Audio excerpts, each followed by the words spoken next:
Welcome back, ladies and gentlemen. We're back at it again. Black Sensei Society, episode number 78.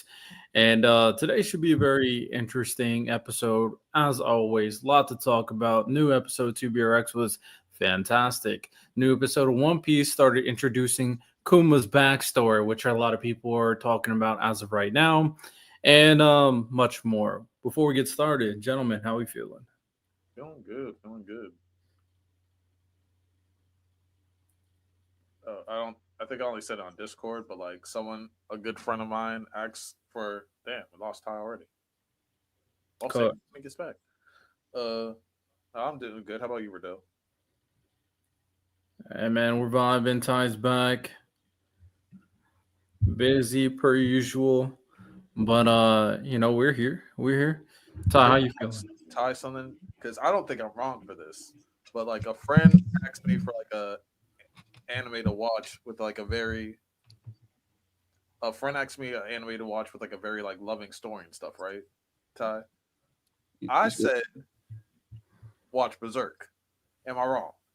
you said a loving story? Well, like with a story with like a strong like romance in it and stuff like that. I would say Berserk. Berserk is a romance story. Yeah, so like I don't think I steered them wrong. Other people think that I steered them wrong because they asked for like a story with a good romance, and I said Berserk. So It does have a good romance. hey, The romance is fire. exactly. Hey man.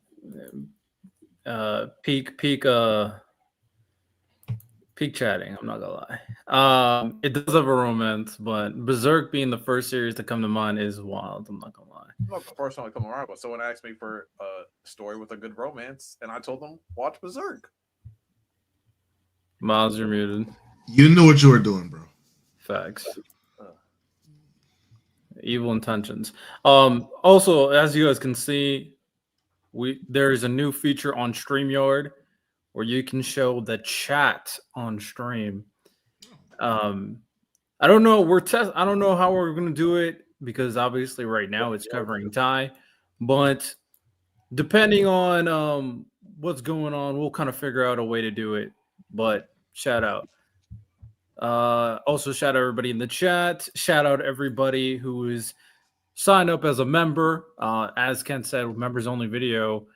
What was the sports podcast? Shout out that, of course, and shout out the Patreon as well. You guys can sign up, watch the content we can't post on YouTube. For example, when me and Miles did the 2BRX reaction and the Game of Thrones reaction, as well as the interview, let's talk about it, that Santo did as well with some cosplayer women and some of the other Sensei generals, what you have it. So make sure you guys go sign it up. Enjoy. Like this one.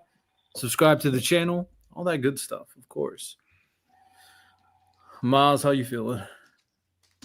Feeling good, dude. I'm hate watching OKC right now. Hoping they lose. Facts. Well, I hate watching, but you know, I'm hate watching. I need the Ant-Man finals, man. I need that. You gotta balance the scale. Shay's getting glazed right now, so I'm balancing the scales by hate.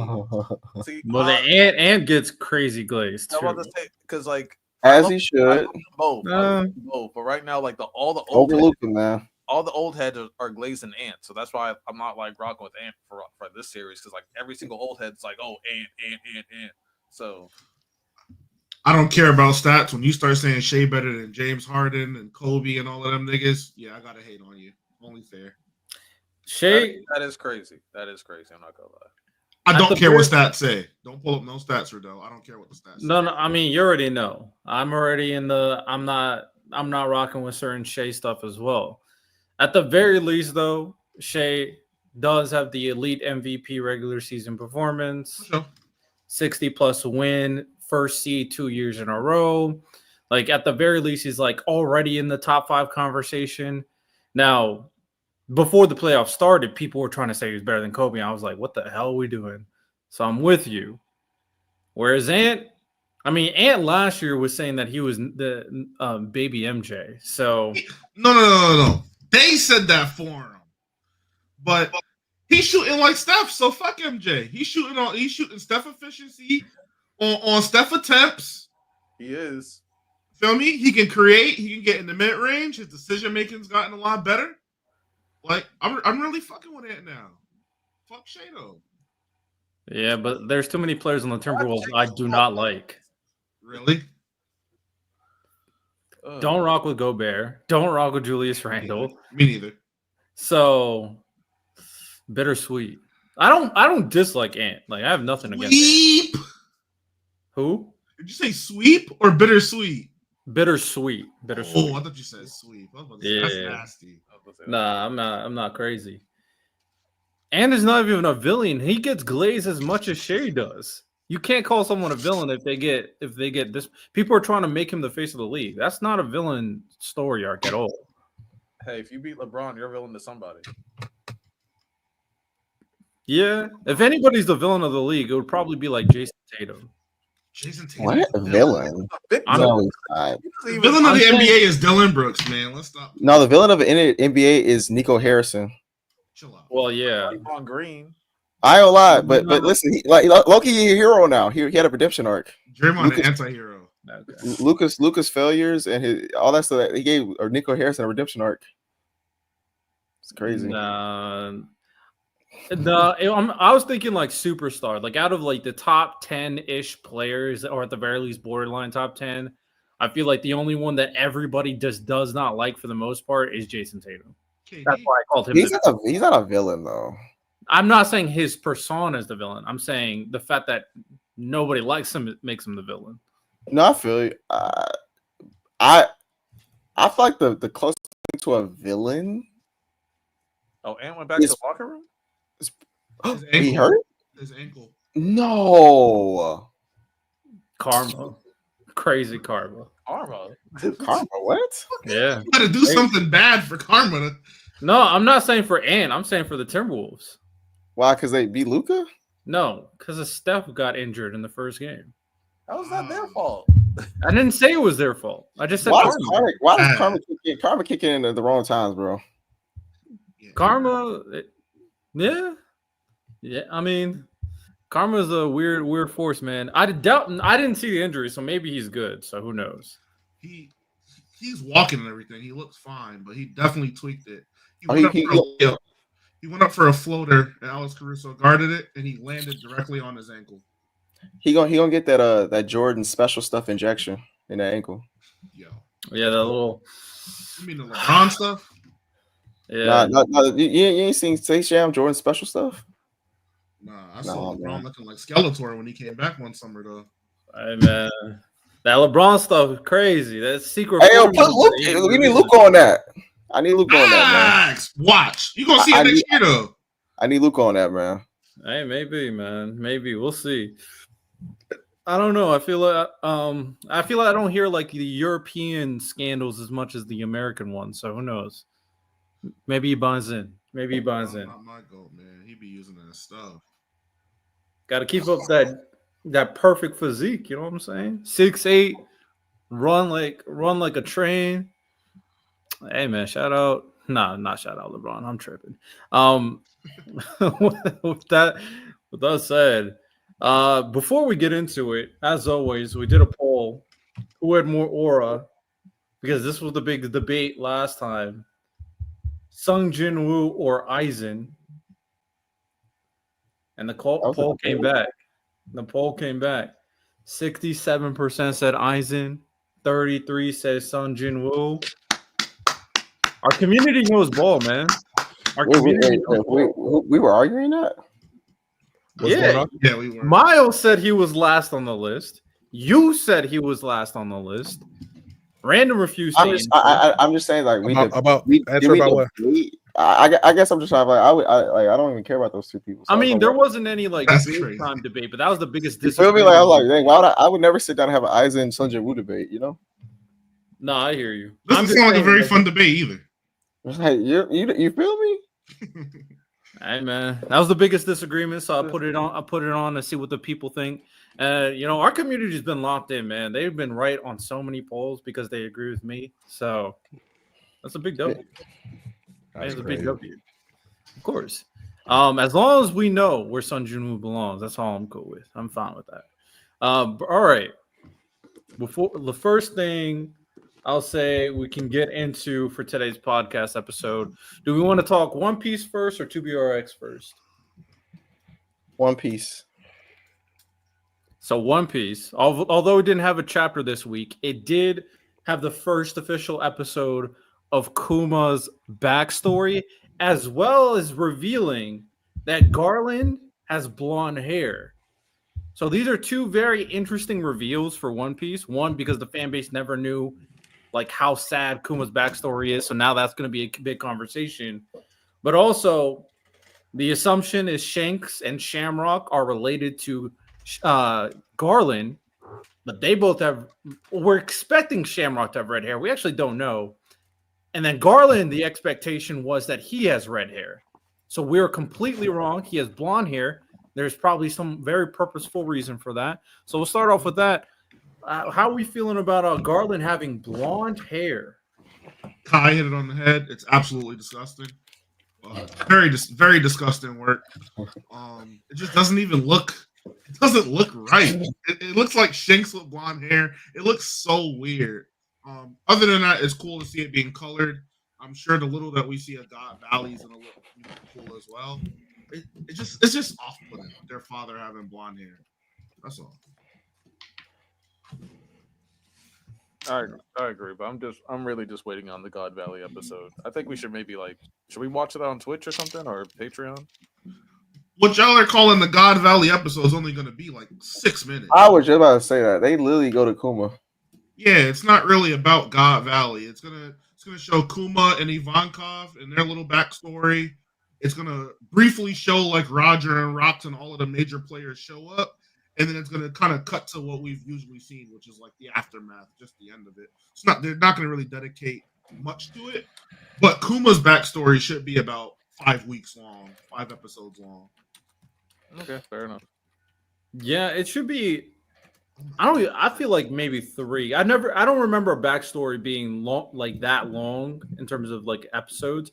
I guess except Odin, but Odin was kind of like a special case in my opinion because it also revolved around everything regarding Roger and understanding the lore behind the Wano. So it encapsulated a lot of stuff, whereas this one's mostly focusing on Kuma and Bonnie, of course. I could see 3, but if it's 5, that'll be pretty interesting. We'll see. Does this reinforce or starts poking holes on the idea that Shanks and Shamrock are related to Garland? No. Mm-mm.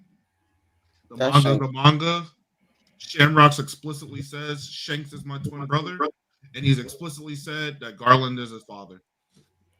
Well, let me rephrase.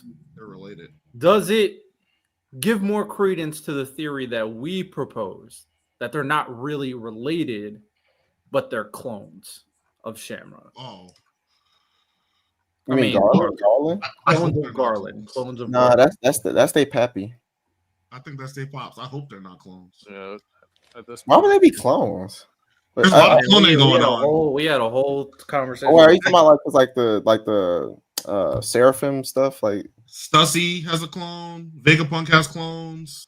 true, but There's just Shanks got a clone. I don't know how that sit right with me if he's a clone. Of Garland? I mean, depending on how special Garland is, because we're really at the surface of understanding Shanks' family and being the leader of the God Knights, and Shamrock became the leader of the God Knights. Now he's an elder. He probably has very important lineages. We just don't know the full extent of what that means yet. Well, we'll be here. All right, I guess the other thing to talk about is Kuma's backstory. Everybody's creating thumbnails of them crying, watching it. How we feeling so far about Kuma's backstory in One Piece for the anime? We love Not Kuma. everyone at once. Come on, guys. I'd say I haven't seen it yet, so I can't talk. Yeah, I mean, other than random. I was giving somebody else a chance to answer. I've been Sure. No, I was letting the cartel go first. You sad, bro. Don't want no smoke. I mean, it's just it's your average sad backstory. I mean, like I guess it's not hitting the same to me anymore because I already read it, but it really does give you a lot of insight to who Kuma is as a person and why like how drastic the decision he makes earlier in the series is. Like it's really good. It's sad. Like I said, it's gonna be 4 weeks of sadness, so be in for it for that. Is it the saddest backstory I've seen? Maybe, but I'd have to really like scan over some of the other backstories in the One Piece. I think Robin's is really tough. I'm glad you asked that because I got something for you after we're done talking about this. I think I would say what's been interesting to see, and this is one of the beautiful things about stories is that like all the fathers that I've seen a lot of One Piece fans that are fathers talk about this backstory, and a lot of for a lot of them he became their favorite character. You know, I'm not a dad, so I don't know. I can't fully empathize and connect with it, but I do think it's definitely one of the best parts of One Piece for sure. Now, I would say I was a little salty when it first popped up, just because I'm a God Valley stan. I want that God Valley backstory because I'm like, yo, all the heavy hitters here, and I was like, Kuma. I'm like, you know what? I'm letting Oda cook, and he cooked. So, you know, respect. Valid. Lonnie, you got anything, or do we want to move on? I'm kind of with Miles. Like I already read it, so I don't think it's gonna hit me the same. But like I think it's probably like top 5 saddest shonen backstories. I'll just say shonen. Maybe top 5, top 10. All right, Valley. All right, time to spice it up. Get everybody going. I got a gauntlet for you guys. Sad One Piece backstories. And we're not going to focus on what is sadder, mostly what is better.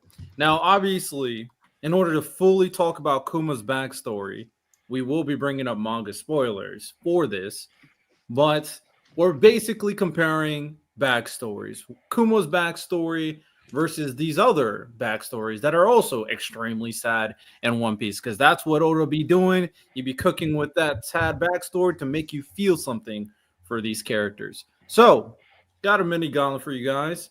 Let me know if you think Kuma's backstory, sad backstory, is better than these other sad backstories for One Piece. First one up, Kuma or Koala's backstory? Oh, that's a good one. If people don't remember, Koala's a character that is with the Revolutionary Army. When she was on that ship and she started crying, she's like, "Don't hit me." I was like, "Oh, yeah, she's a fish, man." That was sad, man. I got Kuma's though. Yeah, I'm still gonna go Kuma. I'm gonna go Koala. That's a baby. You want Koala? Yeah, that's a baby. Oh, what you say? What you want, sadder, or you said not to focus on sadder? Okay, I'll say Kuma then. Okay, Kuma's backstory. All right, next one up, Kuma or Nami. I know it's been a while since people see Nami's backstory, but obviously it involved Arlong doing a lot of nasty stuff, and also play into that the fact that Arlong made Nami do everything she did and then ended up tricking her at the end. You can include that. Which backstory is better? I'm gonna go Kuma again, but only because I feel like we're gonna get more from Nami's history and past later, and then I think hers will be better. But I'll say Kuma for now. Yeah, I'm stuck with Kuma. I'm gonna go. I think I like. I'll say Kuma. I guess. I'm gonna say Nami. I think I like Nami's more. Actually. Why?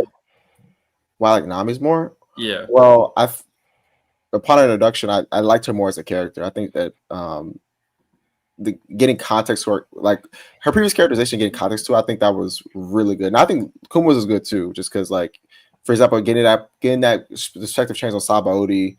Obviously, we knew he wasn't really bad after Thriller Bark. Seeing what he endured and being a slave, stuff like that. I guess I'll say Kuma. So I thought about it more, but dang, I really like Nami's. All right, Kuma's running the gauntlet.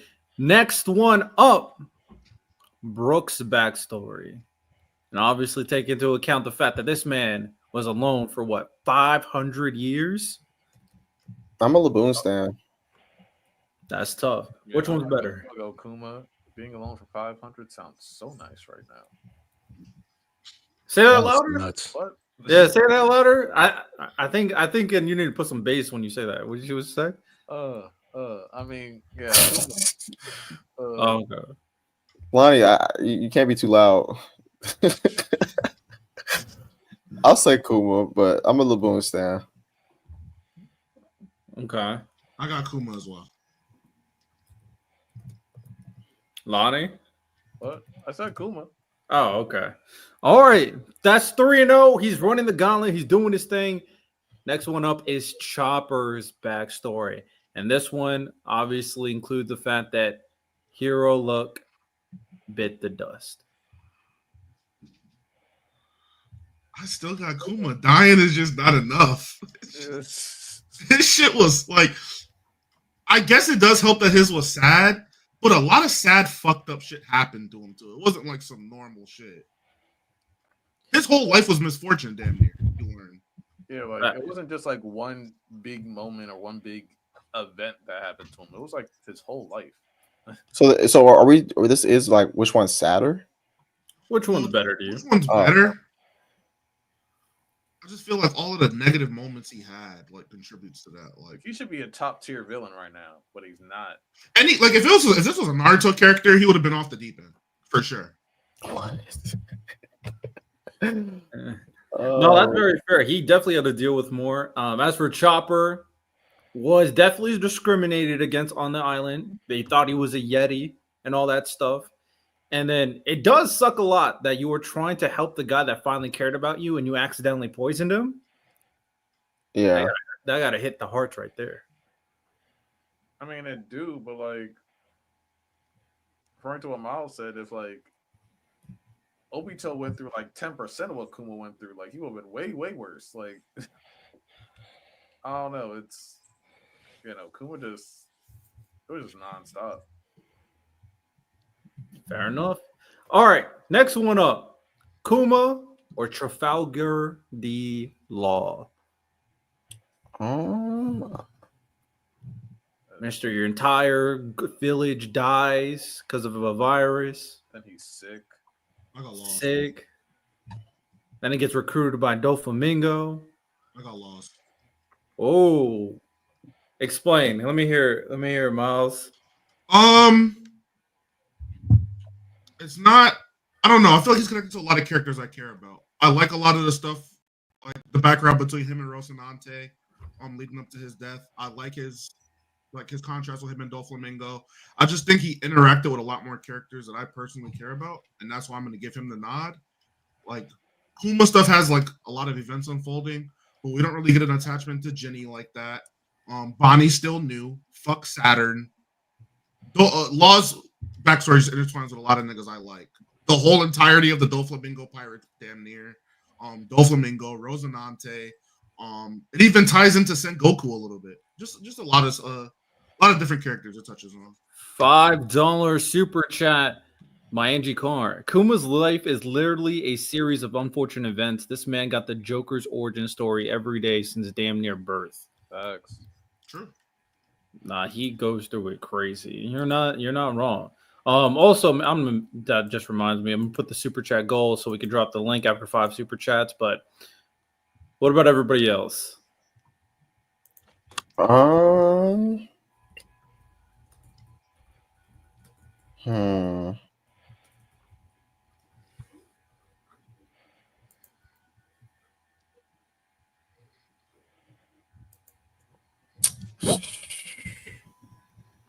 I might go Kuma. I'm gonna go Kuma too, just because like the things that happen with Kuma's girl, like that's like a different type of pain too, on top of everything he was going through. That hurts in a way different way. So yeah, I'm gonna go Kuma. Lonnie, for me, it's not even what happened to her. Like, obviously that's bad. I'm not saying that.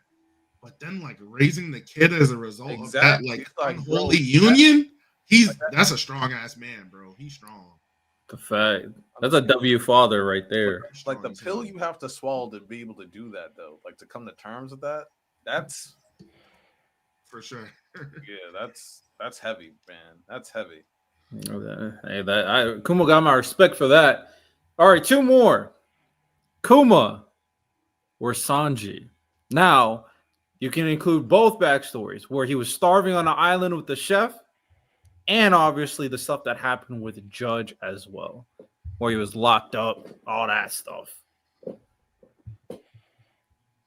Better backstory. I mean, he just had shitty parents for real. Just had shitty parents. Yep. Locked up, put a whole like thing on his head. Come on now. But the stuff with Zeph as well, right? So being trapped on the island, starving together. Yeah. Had to eat his arm. Come on. He didn't know that that's what he ate, though. But that still plays into what was going on with him. If you don't know you ate a person, it doesn't count as eating. Like you didn't know. Well, I don't know how that. I don't think that's how it works. I think if you eat a person, you eat a person. He's an unwilling cannibal. He's not a willing cannibal. There's the difference. Okay, sure. Well, who's the better backstory? Tell me what's going on. I'm gonna go Kuma. Like I said, Sanji just got some mommy and daddy issues, and then oh wow, for a little bit. I'll go Big Cool. I'll go Kuma as well. Kuma. All right. And last but not least, Kuma or Nico Robin. Nico went through a lot. She did. Obviously, all of her entire people got killed, got murked. Like her mom coming back just to get murked. Then she's been on the run, treated like crap. Had a bounty on her as a child. What are we thinking? I'll go Kuma. Yeah, I'm gonna go Kuma. I think. All right. It sounds like you guys went Kuma. So it sounds like Kuma is the best backstory in One Piece based off how this gauntlet went right here. So that's not what that's saying. What? We went through all the backstories basically. All of them? No, we didn't. Which ones did I leave out? That Kuma's would have been better than Kuma. That they would have been better than Kuma's. I didn't go through all of them, obviously, but I went through the biggest ones. I think Luffy's question mark. You think it's Saturday? Well, yeah, but Luffy's is fire. I thought he said better, not sadder. Yeah, that's what I thought. Yeah, I think Luffy has the most sad. I did say better. Yeah. I don't think Luffy's backstory is better than Kuma's though. Why? I mean, basically everything you guys explained. We only really got the surface. Obviously, Luffy training with Ace and Sabo. That was dope, but it was very much more grounded versus all the different layers and dynamics of history that Kuma went through. So there's just more that goes to it. Luffy's the main character, sure, but I don't think we got this. I don't agree with that. I don't think it's just we just at the surface. I think we got a better understanding of what he believed freedom is, which is the most important part of the story. Because he believes that true freedom is being able to protect people that you care about. That's what he believes it is, and that's the lesson that he learns from Shanks in at the beginning of the story.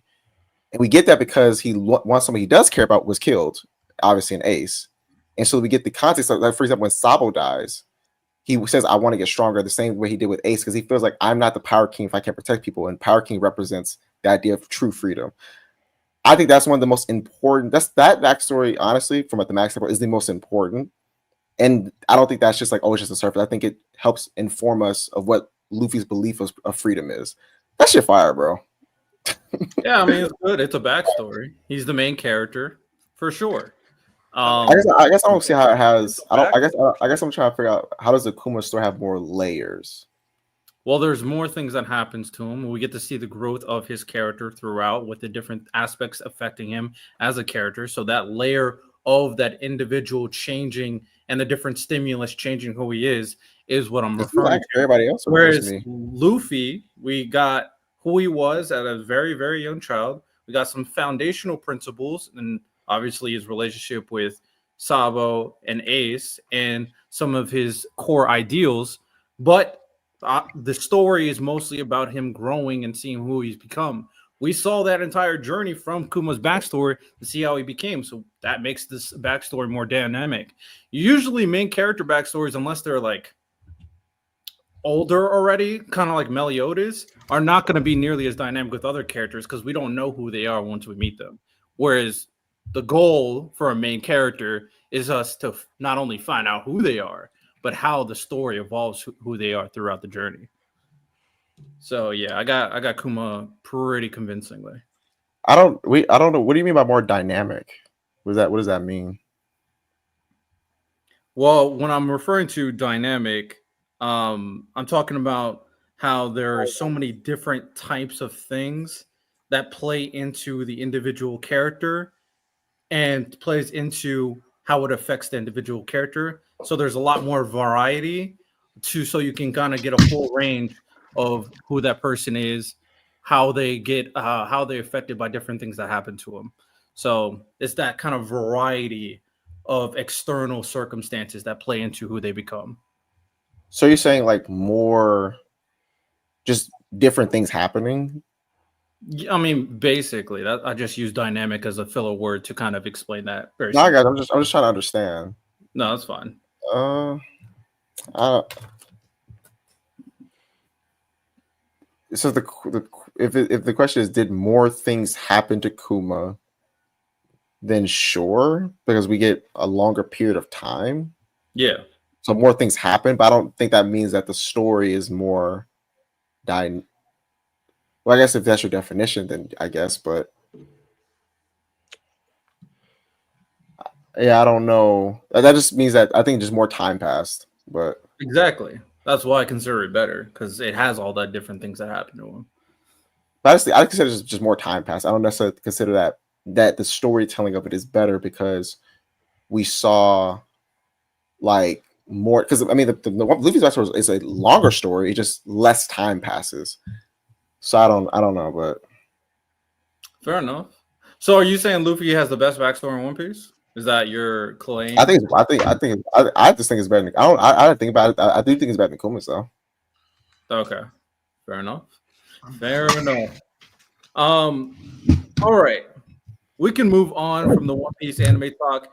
This anime is going to have a lot of people hooked in terms of what's going on with Gone Valley, what's going on with obviously Kuma, Bonnie. I'm curious to see how people react to when they find out what happened to Bonnie's mom. I'm sure people are going to crash out there. And also, I guarantee the controversy when they find out how old she really is going to be pretty nasty, because it was kind of nasty when it came to when it got dropped on the manga, and a lot of people go like, wait, she's this old? And then they started going back in the archives and saying certain things about people like Sanji. So it's going to get pretty nasty once that get fully revealed in the anime scene. But in this backstory, Lonnie, Ty, Miles, what are you looking forward to the most? What is something you were very interested to see animated, or what is something that you hope they add to the backstory, add to the content? This might sound crazy because I haven't watched the episode, so I don't know if they've even animated any part of it. I'm most excited to see the stuff that happens before his backstory with the God Valley incident, like the games that the Celestials play, the Rocks Pirates pulling up. I'm more excited to see that than Kuma's backstory. If I'm being honest, I want to see like I want to see like I want to see like just the younger versions of the characters. That's what I'm most excited about, but. I ain't gonna lie. I agree. I like seeing like different versions of a character. So like seeing like a young Kaido, a young Big Mom, a young Whitebeard again, and like, will we see a little bit more of Rocks? Will we actually like see what he looks like? Oh hell no! They're definitely waiting for that Rocks reveal. They're definitely waiting, but it's just like I don't know. But yeah, I like when I get lore, especially when it comes to One Piece lore. So like that's what I'm most looking forward to. If they add like any extra little scene or whatever, I'll be here for it. All right. They gave the God Valley answer, so I'll say when he comes back to the island, I wonder how they gas up that little confrontation between him and Saturn, because we know the backstory ends with him arriving on Egghead. So I hope they do that justice how they've done like Garp and some of the other characters. Miles, you already know there's gonna be a song playing. It's gonna be like it's gonna be building up. There's gonna be so much momentum behind it, and they're gonna go. There's gonna be like 20 impact frames and shit like that. Hey man, this is gonna have people shook. I'm very curious to see how the internet reacts to all the different things that they're about to see when it comes to this crazy backstory that does happen to Kuma. With that said, we can move on to the next thing. Since Random, you haven't talked in a bit because obviously you're locking into your One Piece journey. You're getting at the very least started. Do you have a topic you want to go over? I was going to ask about where Kuma ranks in terms of Saddest backstories in anime, because I will say one of the few things I've heard about One Piece is that his backstory is very tragic, and I saw some people and I was like, well, we don't want to have the guts talk. From the literal moment he was born into the world, his backstory is horrendous, and that's before he meets Griffith. But I was probably going to say that toward the end of the show, but if we want to have that conversation now, we can do that now. I would say Gut specifically, probably in totality, has like a more sadder backstory. The only thing I would say that like separates them is that Kuma really gets no break from his shit. His shit is like 40 years of hardship type shit. Like no break at all. He gets like a small period of time with Jenny, and Vegapunk in them, but it's very brief. He just starts off as a slave. He's beaten relentlessly every day. He has like unique physiology, so they make him work harder than everybody else. He's always lifting shit, carrying stuff around. There's just not a lot of positive. He has to forfeit his entire consciousness. This shit is not. This shit's not good. I feel like it 100% should be able to be entered into one of the saddest backstories of all time. Just like obviously I push, because one of the things that I feel like some people can't really contextualize because of the tone of the story is how messed up it really is. Because Berserk, all of it is depressing. Like from start to right now, there's very few moments where you're going like, man, I feel good. Because that's what the Berserk story tone really is. Whereas One Piece, there's all the bright colors, all that laughing, all the humor, the good moments for the characters to be victorious. So it doesn't really have that tone as often. So I do think people underrate how sad and bad the backstory is. And it's been a while. So I'm going to preface this by saying it's been a while since I read Berserk, like years since I read Berserk. So I don't remember everything that's happened in Berserk by any means. I'm pretty much somewhat caught up with what Berserk is doing right now, but it definitely is not something that is fresh in my memory. So when it comes to Guts' backstory, in terms of his backstory, not his full story is 100% worse than Kuma's. I'm not even questioning that. His backstory in terms of who he was before he became, the soldier and joined up with Griffith. Obviously, what happened to him as a kid, disgusting. Just like we don't even got to talk about that. That was disgusting. I'm trying to think. Obviously, he was a soldier. Name me some other moments other than obviously what happened to him as a kid, so I can remember like key points on what makes it so bad. I think people forget the Eclipse is part of the backstory. The story begins as in Black Swordsman arc. Golden Age is the backstory. Well, if you include the Eclipse, then sure. I wasn't including the Eclipse when I was thinking. Yeah, I'm just saying a lot of people forget that is a backstory arc. Because we start the story him already experiencing the Eclipse, already losing everybody, and then we just get context to it. So that's all his backstory. I mean, obviously, you could go back. I understand you said not. I mean, the way his literal life starts, his mom's dead from a tree, and he just happens to exit, and then he meets Gambino, and we don't need to talk about what happens with Gambino. Even after he leaves Gambino, he gets the first taste after Gambino tie, where he meets that old man when he gets captured. And gets put in jail, and he immediately learns how messed up the world is when he attempts to like reach out again. and he gets tricked and all that. Obviously the Golden Age speaks for itself with meeting Griffith, learning about the politics, understanding that there are people like Zod walking around, and that only means that when you meet Zod, the story's telling you that the world is getting ready to change. And sure, it doesn't show you right away. It's not like people like the demons like Zod are just popping up out and then, but you notice right after he leaves Griffith and Ty can tell you when he's fighting Salat and all that, he starts fighting more mythical creatures, and he starts realizing that things are happening, like the world's preparing for Guts to pull off the eclipse. So the story's eventually ramping up, and I think a lot of people really brush over that fact. When he's sent on the assassination mission, he kills that kid by accident. Like that really messes with him. That kid was just in the wrong place at the wrong time, and that's part of it. Like Guts was, and sure it was cool because he was doing it for Griffith, but the things that he had to do when, dear God, he's still so stunted socially that just don't overlook that. Just don't overlook that part. No, You know something, sure.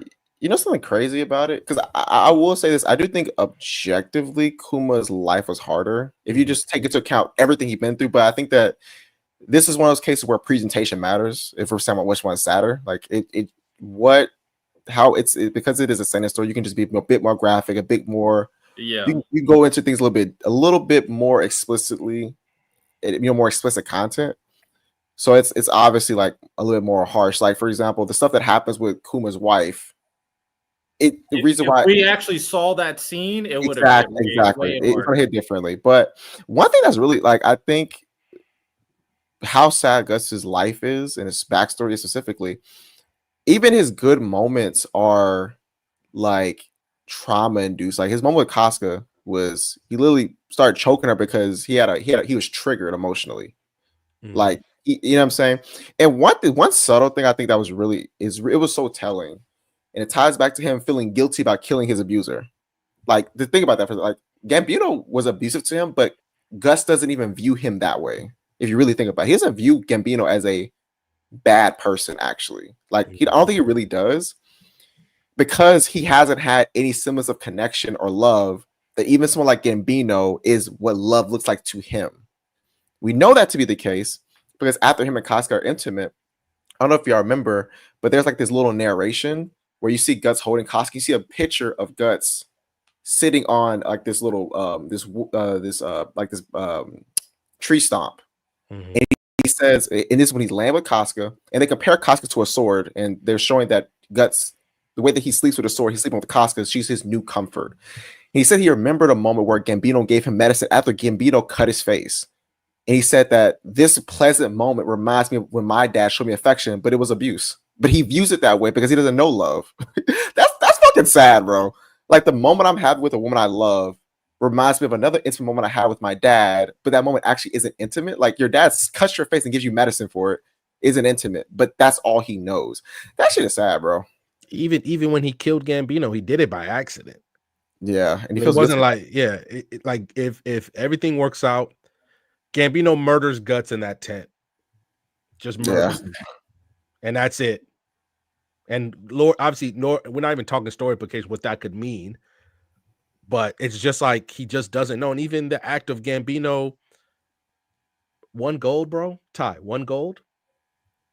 Yeah, 1 gold. Come on, bro. I think he never cared for Guts, and it's just a shame because Guts never knew any better. And you know what's so funny about that? Even when Guts is crying to Casca, he's questioning, why would you do that to me? Because he in his mind, he's like, I'm essentially your son, and you love me, but why would you do that to me? I don't think he even fully processed that Gambino never loved him. I don't think he knows that. But ironically, I don't think he will until the end of the story. Yeah, probably. No, 100%. So basically, because I pretty much agree with everything Todd just said.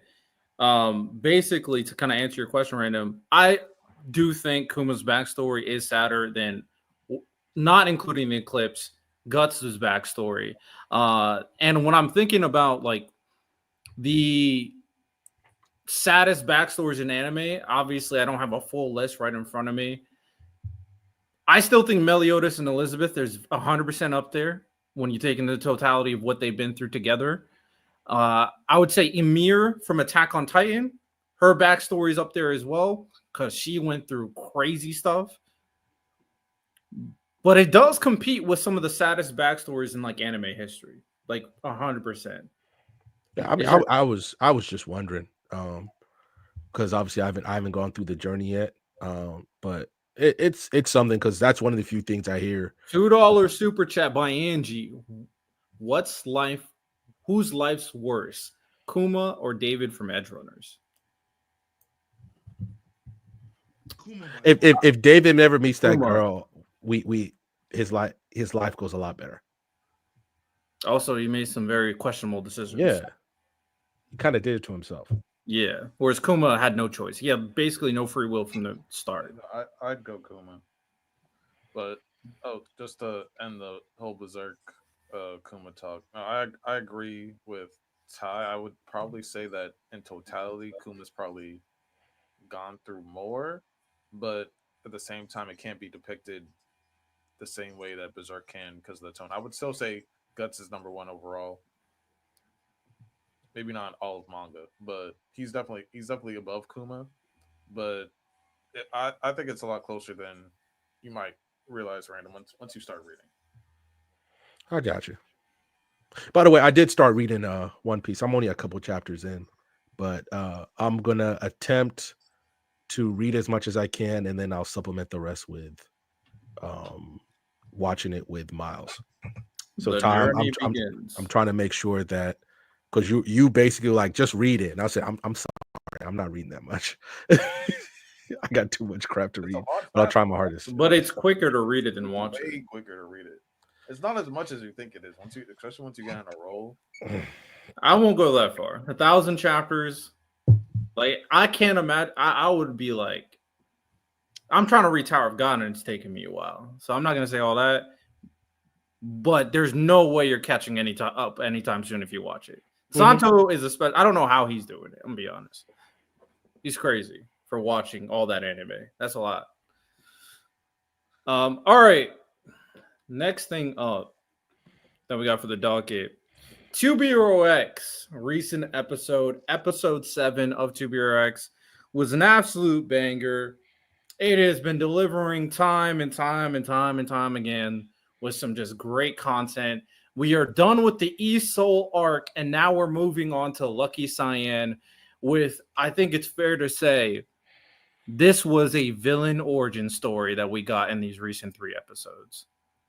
We are now have Esol kind of walking that line that you could probably argue that now he's a villain at this point. So how do we feel about the recent episode and the end of Esol? See, I'm an episode behind, so I haven't caught up there. I'm actually, ironically, I'm watching it right now, so hopefully I can finish. I started right when I got here. I don't want to like just spoil the ending of that episode. It's fine because I'm spoil everything for me. I'm literally gonna see it, so it's fine. I'm not a 2B Hero X kind of guy. I'm like 2 episodes behind. You can spoil everything. I ain't gonna lie. Why do you think? Hold on, real quick. Why do you think you're like it's harder for you to get to it? I think the how it's doing it is actually well done. What are you asking me? Yeah. I don't know. It's just I don't think I cared. I was not super connected to the characters. That's me. So I was like, But we gotta wait for his hero to pull up. When his hero pulls up, the Bakugo guy, he's gonna be like, I'm locked in. Absolutely. Probably not, man. Listen, man. There's only one Bakugo, bro. I'm just waiting for Queen. Once those Queen episodes drop, I'm gonna be locked in. For sure. More episodes, 3 more episodes, and then we get Queen. So, but no, I thought the episode was pretty solid. Esol, well, like we know now, like from like the last few episodes, because I just decided to rewatch the whole little Esol segment. That the original Esol was the first ever X or whatever, right? After he did what he did, and so now it's like, but at this point he's like out the top 10. He's just like a figurehead, just doing shit for merch. But now, like, I guess this new Isol, he's kind of like just a corporate guy, because we saw like the guy that was interested in the new Nice is the guy that's behind this whole Isol situation. So it's kind of just like, I don't know, it's just adding more pieces to the puzzle. But no, I thought it was interesting. The Isol fight was pretty dope. Yeah, it was just another solid banger. Like they always have like these epic conclusions to every episode, which I think is dope. So I'm fucking with that.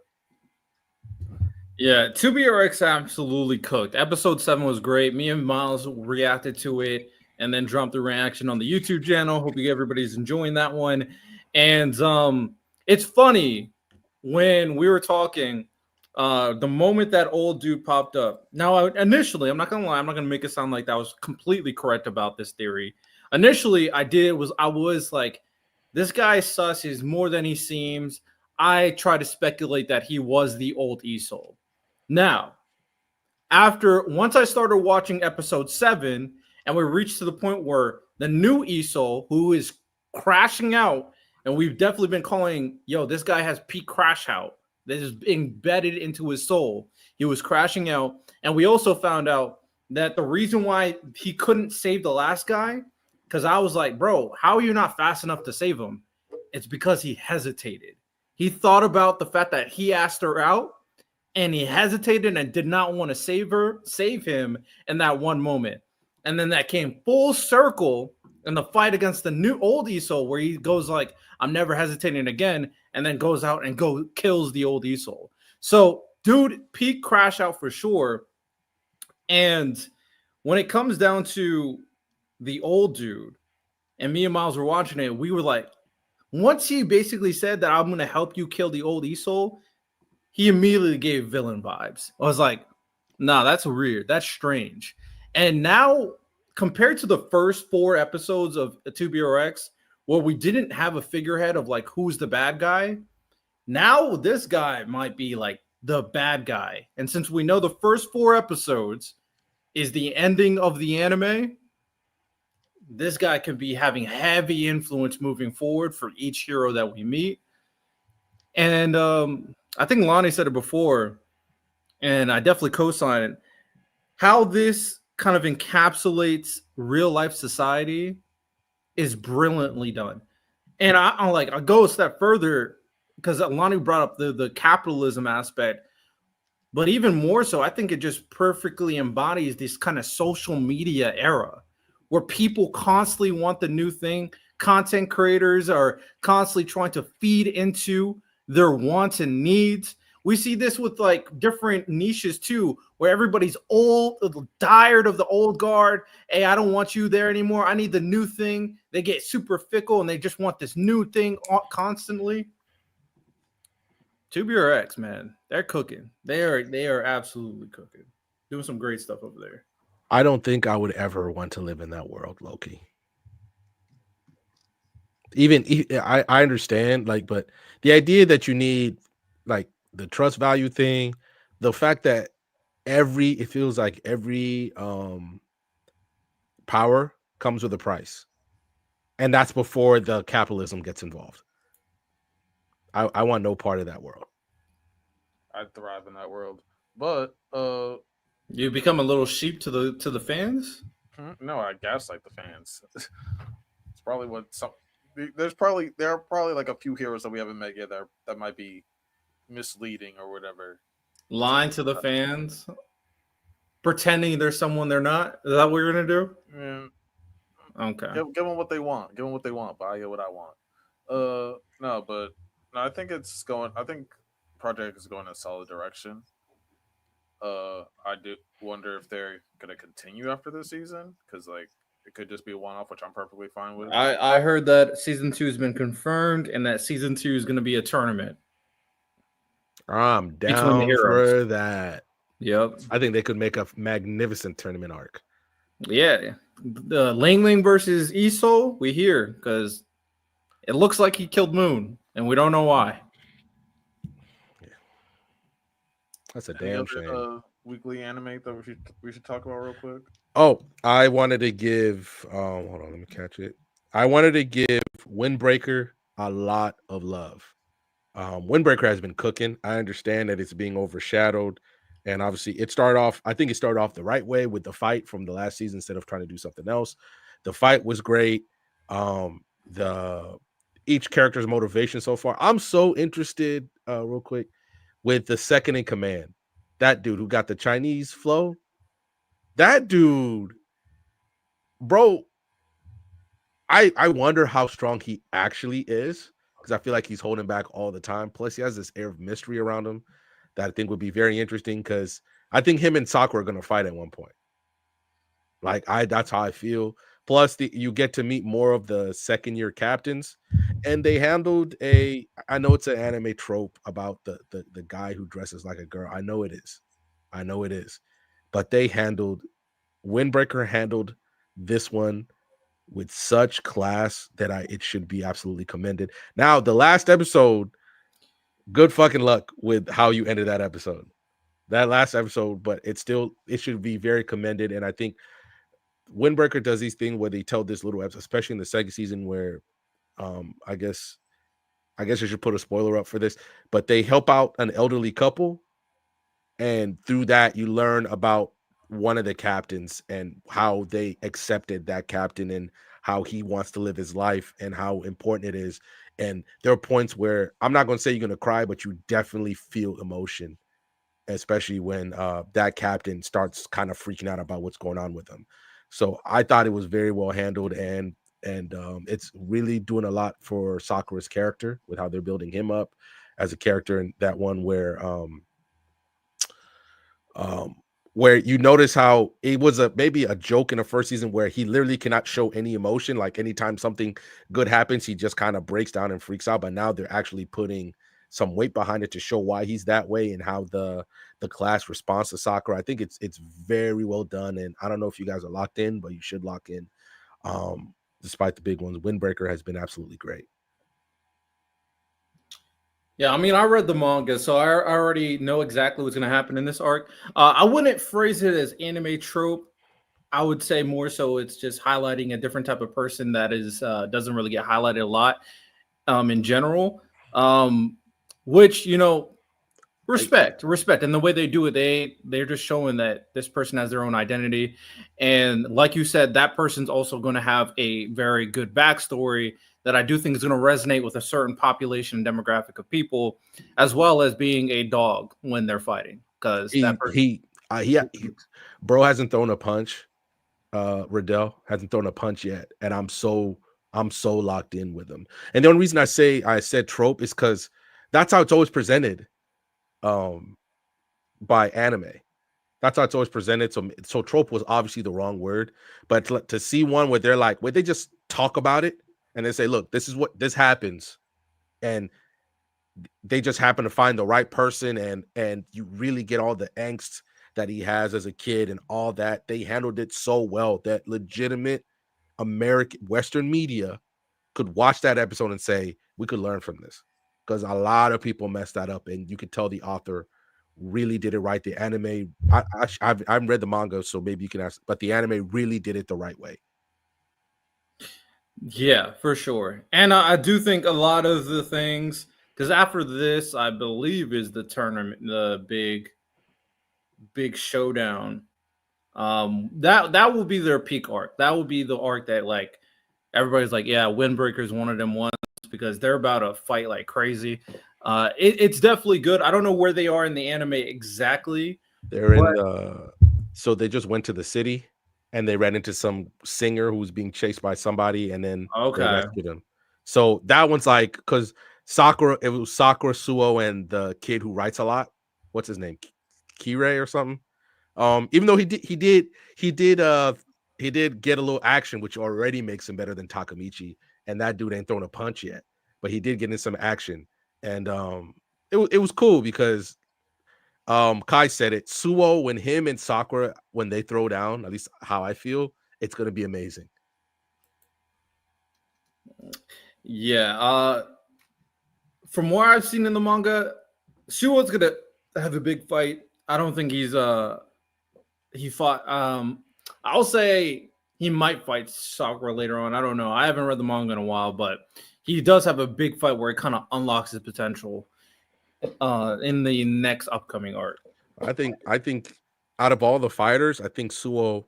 I feel like I could make a confident argument that he's like top 5 so far in the anime. I cannot name. I don't think I can name 5 fighters who are better than him that I've actually seen fight. Seen fight? Yeah, because I'm not gonna say, oh, the head guy. You like to believe the Furin head is better. He's clear. Yeah, but I haven't seen him fight yet, so I'm not gonna use that yet. But everybody I've seen him fight, he's top 5. I think I could probably say he's top 3. No, he's definitely not top 3. I'm really Sakura is still stronger than him. Sakura's better. The leader of that other faction is stronger than him. He's better. I agree with that. The captain that you just met, the one, I guess you didn't see him fight, but he hasn't fought yet. He hasn't fought yet, so I can't use that. I like Swole better than the guy who comes to help him when they're fighting the Kiro place. By the way, that guy who's like, oh, well, this didn't work out. So I'm like, now there's a conspiracy. Like, there's so much happening in Windbreaker. I didn't even touch all of it, and I'm really impressed. Sorry. And it's a great series. We got all our senseis here, just not on with a webcam on. L senseis. You didn't need to call them all out, bro. Yeah. Hey, Miles said he's on a call, so I ain't impressed about that, but it is what it is, I guess. Now, ultimately, we already talked about this before. It's a really great anime season. So, they're doing some good things. Ty, do you have a topic you want to talk about? A specific topic I want to talk about. I'm trying to think of if there is anything that I had seen on TikTok recently that I actually wanted to talk about. Honestly, I don't know what it is, man. The anime community ain't been booming like what I'm saying? Ain't been no super hot topics that I have seen recently. What about that one where they said they changed up the Naruto teams to make them better than what they actually ended up being? Oh, that I don't know. I'm gonna go to that list again. Wait, are they talking about strictly just will these teams work the best together? The way he meant it is like he said that if I'm obviously I'm just going off it. He said that the teams were not at their optimal best. Like if you rearrange the teams, each team would be better. That's why. Oh, $5 super chat by Angie. She says, saw this on TikTok. Keep 3, lose 3 forever. Cyberpunk Edge Runners, Arcane, Castlevania, Invincible, Love, Death and Robots, and Legend of Vox Machina. Well, I'm keeping Invincible for sure. I'm keeping Invincible and Arcane hands down. It's not even a question. Hold on a second. No, it's not a question for me. I'm not gonna lie. I'm keeping Invincible. I'll make you question it. I really like Love, Death, and Robots. That was gonna be mine too. Love, Death. Fine, I'll keep Arcane and Cyberpunk, but Invincible I think is the top tier here. Mine is Cyberpunk, Invincible, Love, Death, Robots. Same as Miles. That Arcane shit overrated. Not gonna lie. Bro, Miles, they don't see. It's good. It's good. See, if I say people are throwing it in AOT conversations, Avatar. AOT is nuts. Amazing. AOT is nuts. Bro. What? It's not that good. Like Arcane is a smooth. Like again, my scale is different than y'all's. Have you finished? I consider 5 average. Y'all don't. I think a lot of people consider 7 average for some weird reason. Mm-hmm. That's on a smooth like 6.5 to a 7. It's good, but Ty, have you finished season 2? Yes, I finished Arcane. It was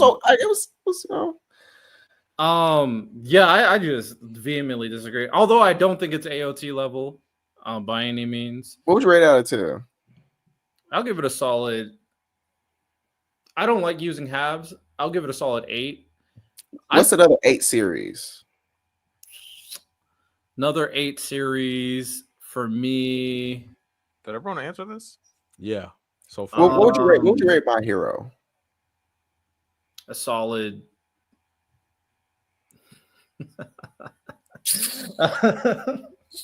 That's actually a great comparison. Bro, a solid. you're not doing this, bro. If I you am say doing- anything below an 8 with I am Arcane, about to say something below an 8. I'm just all right, questioning. all right. Yeah, I don't want to hear. I'm good. I'm cool. I'm cool. Okay, all right. No, actually, I'm not cool. Tell me. Nope. It's not- You already made your bed. You already made your bed. All right, I'm gonna do mine. I keep Arcane, I keep Invincible, and I keep Love, Death, and Robots. I cut Cyberpunk Edge Runners. I've never seen Vox Machina, and I cut Castlevania. I only seen season 1. Talk about D&D, Riddell. That's literally one of the greatest D&D. I just haven't seen it. I don't know. It's so crazy. Love it. The way that Miles feels about Arcane is how I feel about it, and the way that Riddell feels about Cyberpunk is where I feel about it. Well, actually, Miles, That is crazy.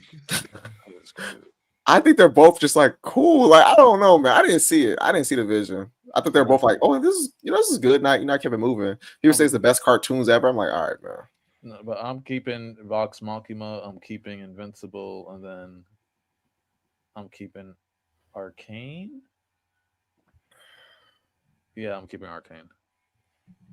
Vox Machina is probably the best one out of all of them, actually. See, I haven't seen Vox Machina. Vox Machina is fantastic. Might have to put on a list in the future. W Super Chat Angie. All right. Ty, what were you doing before we got the super chat? It was a Naruto. We were Naruto talking about that Naruto. We were talking about that Naruto clip. I could resend it to y'all. I found it. If y'all want to. I thought it was interesting, but I've also seen, maybe because of all the Naruto, I've seen multiple videos saying that Team 7 trained under the wrong Sanin. I'll send it in our text chat. Like each individual member trained under the wrong Sanin, and I'm like, how so? Well, Sasuke didn't. Sakura definitely. Any of them did. That's why I was confused because I ironically have it. So I'm finishing up. I'm finishing up the last ESO one. And then I'm gonna watch that video because I actually wanted to have that for like Patreon or something like that. Because I can't, if Sakura doesn't train under Tsunade, who does she train under? Just Kakashi.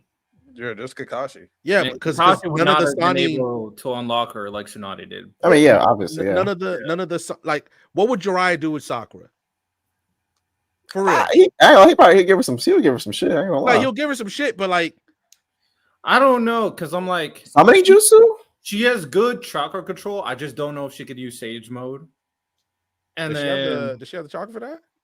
Yeah, that's the thing. I don't think she has good chakra control, but I don't know if she can. She has the chakra amount.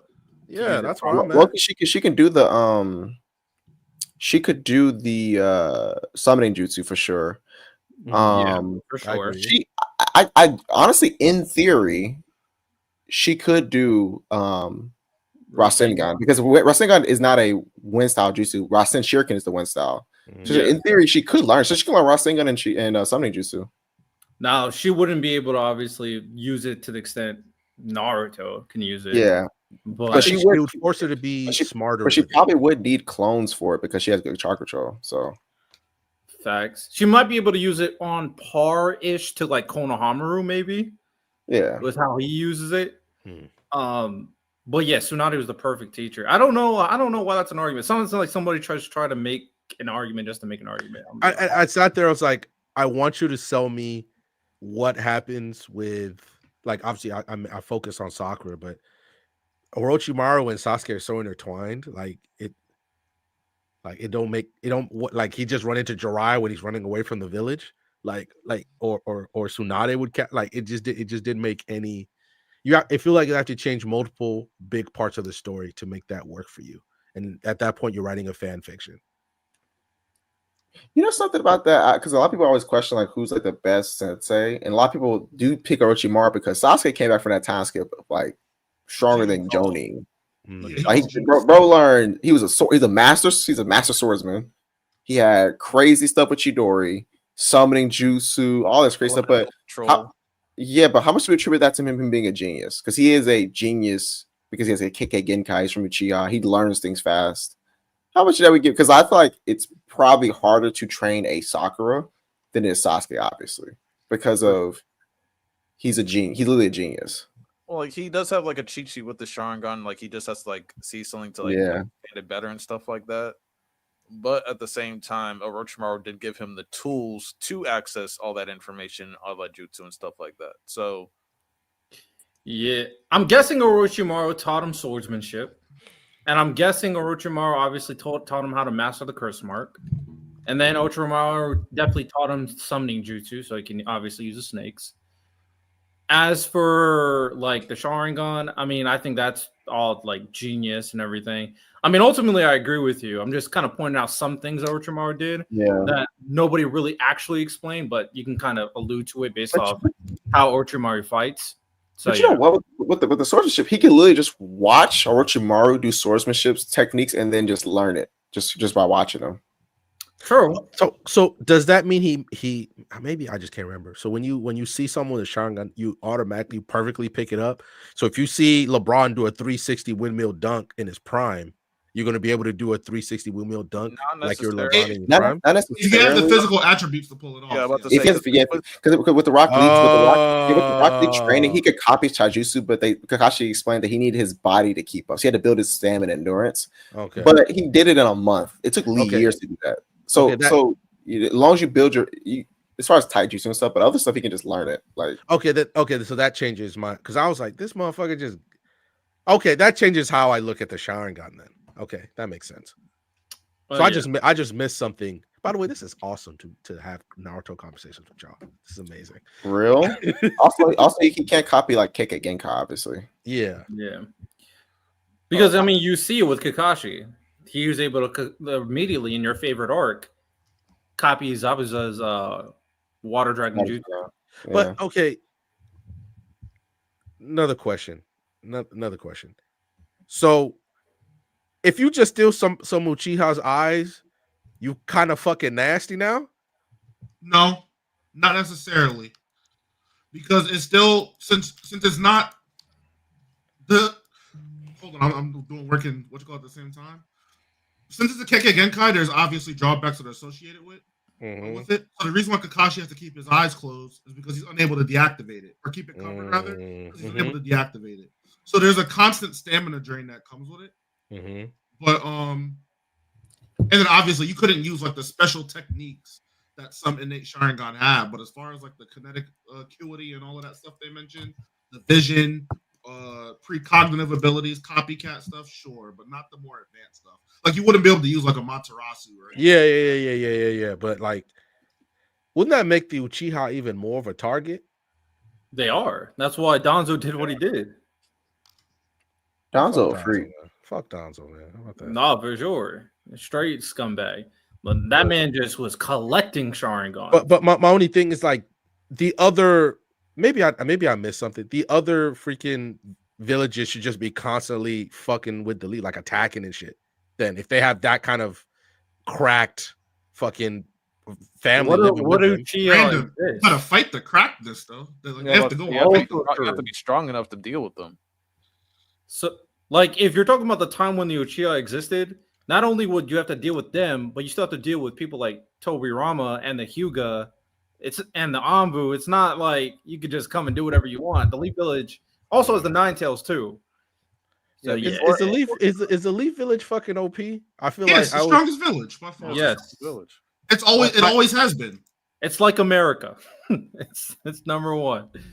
Because remember all the clans, like before the villages formed, all the clans, they were basically like mercenary families. And the two strongest families were the Senju and the Uchiha. $2 super chat. Dan Young, watching from Japan right now, having the greatest time. Dan Young, go to one of those like what's it, those muscle mommy bars or whatever? Nah, don't do that, man. Unless they fucking slap you, bro. And them shits look like they slap you hard. You're not about to slap me like that. Hey man, Dan, if you're a freak, then go ahead. I mean, don't do it, Dan. Enjoy your you don't time. have to get smacked there. You can just be around a bunch of Japanese muscle mommies giving you beer and shit. That sounds lit. Yeah, until they slap you, my nigga. You a freak, bro. Slap you. You a fucking freak, bro. You don't have to do that. He's 100% freak. Okay. Because speaking of, because we were talking about Sharingan a lot, and that just leads into like my topic. Mm-hmm. And because the Boruto chapter before that, we saw Sarada's Mangekyo Sharingan. And then we just got another Boruto chapter, so I was just thinking, blind ranking of Mangekyo Sharingans. Okay. So first one up, there's 6. Yeah, there's 6 total that I got. First one up, Kakashi. Blind ranking. Oh, is it? It's a double of one or just a Is one? it by the That's the design? question I have. Is it the double one? Let's say it's a double one. Is it by the design or the abilities? The abilities. Because isn't Kakashi's just Obito's? Yes. Are we just talking about when that's why we said double one. It was So that means Sarada's he or gets- Kakashi's? Yeah, that's what does he have both eyes or not? If he gets both eyes, this is like That changes our answer. arguably one, man. It's arguably Yeah, one. Kakashi's fucking cracked if he has. I'm both, not right? moved. I got Sarada's. Oh wait, we include sorry. Blind He has a ranking. name Miles. card, I just yeah. said because Sarada had. Oh, my fault, gangy. Yeah, we might not. Sarada might not even be on the list. Wait, how many spots? There's 6 spots. Also, she has to be right. Oh, so I got Kakashi too. I'm By the not way, giving are it a- Sarada's eyes? Does she have glasses because her Sharingan's too strong? No, she's just blind, bruh. She's got bad. Yeah. Hey, How you part of the clan with great eyes? if you blind, bro? random. When you read Boruto, don't overthink it. Wait, my question though, Miles, Don't is like overthink. my Don't question though, overthink Miles, with Boruto. Sarada and her glasses. Since she has bad eyesight, if she uses the Mangekyo Sharingan, would she lose her eyesight quicker than the average Uchiha? Maybe. Hey, don't overthink Boruto, man. I know that's kind of fire. Nah, they finna say her eyes are already shitty. I know that's kind of they fire. finna say Sasuke got supercell. She don't got to worry about that. She's gonna They're use, gonna come up her with Sharingan, something. Mangekyo Sharingan 3 times to be blind. She just needs some. She just needs some Hashirama cells. By the way, OKC up 6 right now. I know I'm heated. Wait, so it's Lonnie. Is it two Sharingans? I'm gonna be fair and say 1. Oh, well, if it's just Oh. Kakashi's, then And there's six. And there's six. Yeah, spots? six. 6. 6. All right. Next up, Indra. We don't even know what his did, bro. Oh yeah, I'm like, what did his manga do? He had Can you the tell Matsu. us? I think he had the Mataratsu too. Man, that shit mid, bro. Yeah, that shit is Man. man. Go 5, man. Kakashi I didn't agree. have Amaterasu, Five, so man. he I can don't. go- I'm not. he can go 5. I ain't gonna lie. We don't care about Bill Russell Sharingan, bro. Bill Russell Sharingan Fuck. is Like, bro. incredible, bro. I'm sorry. I'm not moved by Bill Russell. Next up, Itachi. Oh, he actually had some really dope stuff. He had Yata Shield, I believe it's called. Then he had Indra's Sword. I'm Indra's trying Sword. to He had the Totsuka blade, which wasn't his, so you can't count it. Blade. It's not his. He got an attachment. He got an extended mag, basically. That does not count. That doesn't count. Why doesn't it count? Why doesn't it count? Because it's a separate thing that exists in the real world. It's not a part of his eyes. So we acquired it? I don't remember. Yeah, Orochimaru was searching for it. He explicitly says that. Oh, I didn't even know you can acquire something like that. Yeah, the Totsuka blade. Because it's like it's attached to his Susanoo. Well, yeah, because he has his Susanoo wielding it, but it's something that anybody can use. Orochimaru was looking for it. I don't never remember. even explained how that worked. Like, how Yeah, it I don't. confused. Y'all got bad memory. In the scene when he stabs Orochimaru with it, Orochimaru literally says, the Totsuka blade. So Yeah, it well, was you that had it. No, all I this know time. that. I know that, Miles. I'm saying he never explained like how he like got the blade, how he was able to Armor. use it with his Susanoo and stuff like that.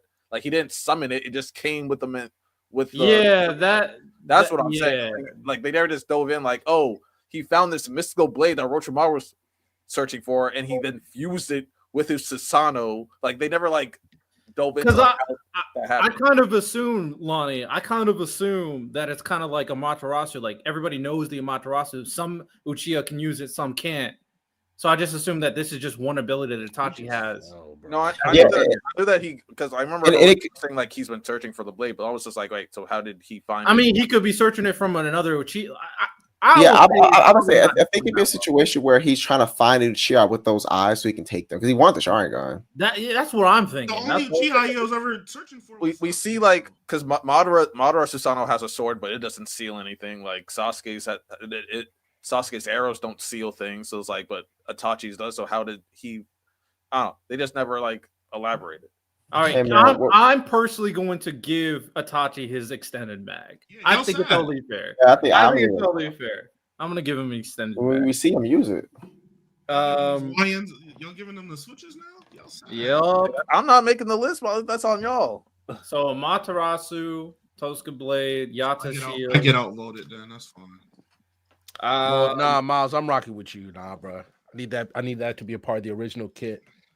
We don't know what the original. We don't know if it's not. We have no idea if it's not. We do know his original kit. He got the Yata mirror, and then Amaterasu, Tsukuyomi, and that's it. No, I feel I still Tough stand kit. by what. But the What is OP it? stealing blade, not part of his kit. I think it's fair to say that Naruto didn't explain it well enough. So because it's so vague, Damn, we've I'll been give Naruto it- now. That's Yo, crazy. chat. Blaming Naruto is crazy. Let them have it, chat. But look at all of this capping they doing for Itachi. I wish J-Rob was here to correct this evil, bro. I mean, listen, I don't like Kuntachi. I just think, actually, I do like Itachi. I just think he's a coon, but that's his ability, man. how do you? I like this guy, but I'm gonna call him a derogatory term. Like what? No, it's just listen, man. Look, man, we done with Itachi around here, bro. I'm giving him 2 because 2? yeah, because like Kakashi's already Obito, maybe Masarada. We could talk about it. He still got Tsukuyomi, which is one of the best Genjutsu. He still got the Yatamura. And Amaterasu is supposed to be very broken. Like it's not supposed to go out technically. So. Back in my day, you had to earn your Mangekyo, man. I guess get shit handed to y'all these days, bro. All right. Well, Riddell says 2. What do y'all say? I'm rolling with Riddell, man. So if it ends up bad, I can What put it on numbers him. do we have left? You have 1, 2, 3, 4. Yeah. 1, 2, 3, 4. I'm giving that nigga foe. Big foe. Okay, now that's just hate. That's just hate. Big foe. I'd say I don't agree with Miles anymore. That's tough. That's fine. I'm standing on big foe. You know what? I'm going 4, man. This nigga's crazy. Oh my Okay. Who did all right. We're gonna have another terrible list. Fine, 4. Terrible list. You know what? Fine, Riddell. I'll go 2. You want 2, Riddell? Do you want 2? You went 4. Yo, Lonnie, book us for 2, Lonnie. But Lonnie, we want 2. Random hasn't said a number yet. Go 2, random. Go 2. Random hasn't said a number. Ty said 4. I said 2. I said 2. Lonnie, hey, me and Riddell both agree. Oh, this guy's nasty. Random, what's your number? Mostly Riddell. This guy's so nasty. How are these niggas up 11, bro? You know what? I'm gonna say. No, Miles. Take with Miles. I'm saying 4. All right, he's 4. There we go. Okay. No, so 2. So we had 2. No, 4. So you need to chat. What do y'all want? Chat. Do y'all want 2 or 4? You know what, Tom? I I can be nasty too. I'm changing my ranking to 4. He's 4. Hey, welcome to the party. All right, so We did it, Miles. We did it. Nigga, fuck you. You abandoned me talking about weave. Nigga, fuck you. Make sure What you talking about? Tom, you are not alleviating your brain. This is TikTok. TikTok, look above me. He got Itachi at 4. I want that to be clear. I said 2. I fought for him. This guy is so I nasty. fought for him. What's the next one, Lonnie? This guy's so nasty. Next up, Sarada. 3. 3. 3. That's the only place she can go to. 3. Okay. Next up, Madara. That's the last spot? No, she's 1, 2, 3. Spots. I think she has to be the worst one. So Madara, what can he do? Limbo. I thought that's a Rinnegan ability. Nope, he used it on Sasuke to stop his sword when Sasuke was going to deliver a finishing blow on him before he impaled him. Limbo. Really? Remember that invisible force that stopped his sword when Sasuke had the sneak attack on him? That was Limbo. Oh, maybe he created more. Didn't he? With the Rinnegan, he was able to make more. So that's where he got the 4 of them. I thought wait. I thought he had the Rinnegan when he was fighting Sasuke, and then when he went and got the Sage powers, he then created more. Nigga, Limbo's from his Sharingan. That's all I know. Bro, I'm looking this shit up. Go ahead, nigga. You was wrong about the blade. You gonna be wrong about this too. No, we are at an impasse with that blade. No, it's not an impasse. You wrong. We are at an impasse with that blade. I I got Orochimaru's direct speech to back what I'm saying. You don't got shit. Except, well, I think. I don't care what you think. Well, man, He even does his also have speech the was best. vague. He does also have the best Susanoo, and you can guess he can. Orochimaru said it, nigga. Oh, are we counting Susanos? I Yeah, wasn't really That's a Sharingan ability, brother. He can make. I didn't know. Are we listening to this guy? Chat? Are we listening to this guy? I ain't gonna lie. No. Stop being disgusting. Stop being disgusting. He If made we were- 5 Susanoo clones. You said you said the Tosca blade, which he used Susanoo to you. What? What are you doing? He hasn't. You know what? That's fair. My thing is Dumb though, right now. the only reason why I hesitated when you brought up the Susanoo thing, because I wasn't really thinking about it. Because for the most part, all the Susanos are, unless you manifest the full one versus the half one. Because we brought up the conversation with Sarada and her being high purely because of one ability, but she has yet to use any of the other things. So yeah, our list is already cooked, so it doesn't even matter. Our list is cooked. Her one ability is kind of cracked. It's extremely cracked. It's pretty cracked.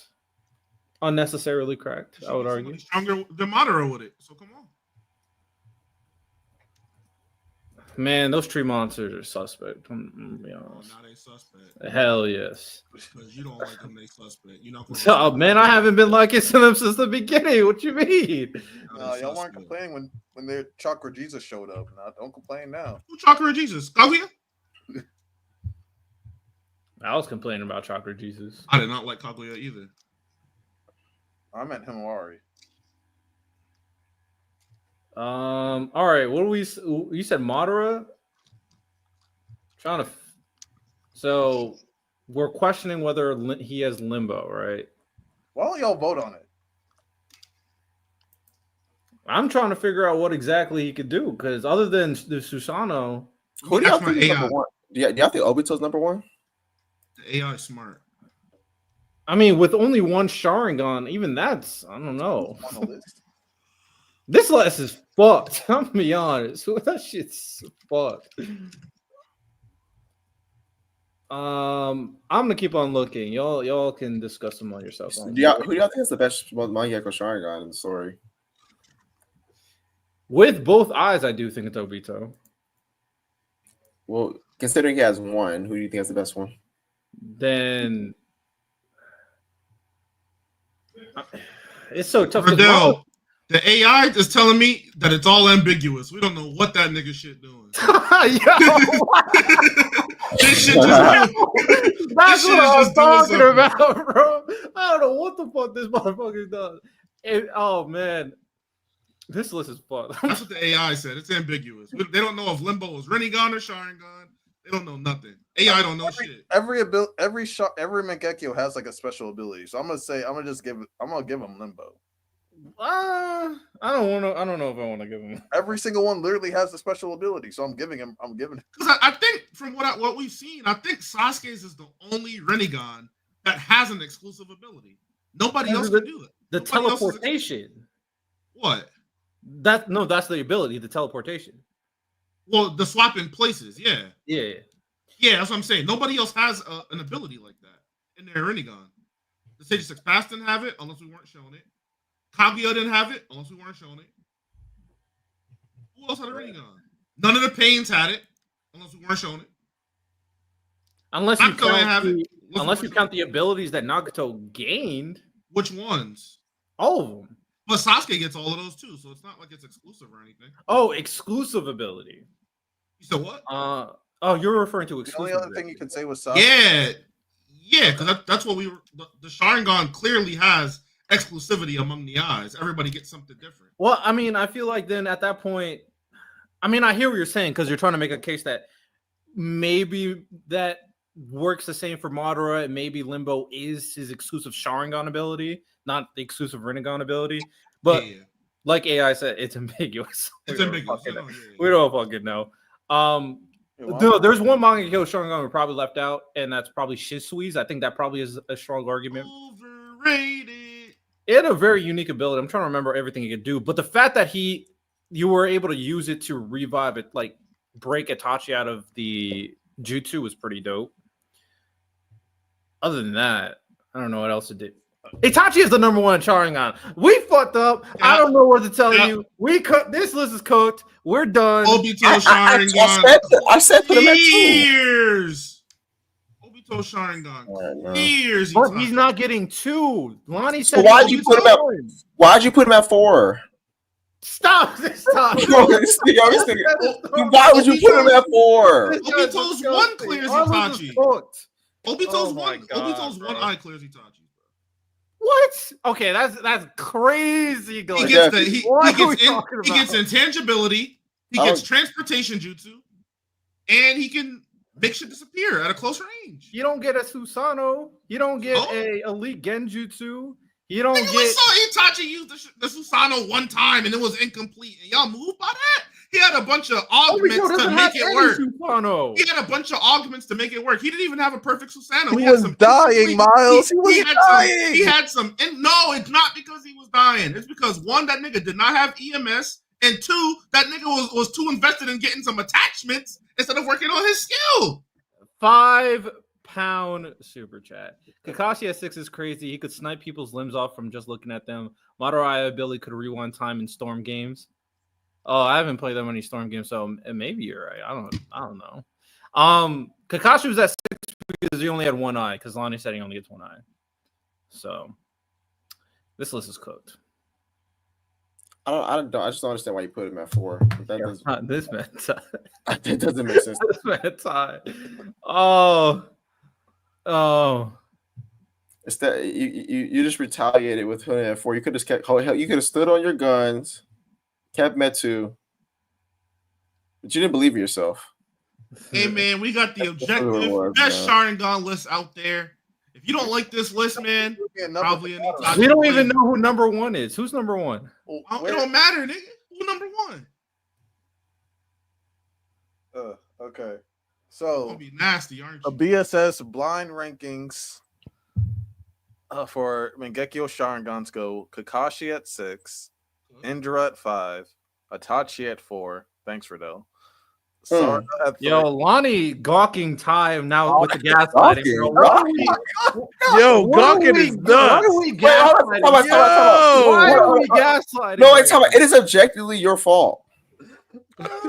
You picked 4. It's your fault. I mean, Ty ain't wrong, bro. Let him have it, Ty. What are you saying? Correct his ass. Yo, these dudes, man. I tried to pick your side. You was like, no, I'm gonna pick 4. Peak gaslighters over here, man. Did you not pick 4? Took his ass, Ty. Get him. I don't understand. Like, I don't get it. All right, Lonnie, continue. Hold on. So I think it's crazy. All right. Hold on 1 second.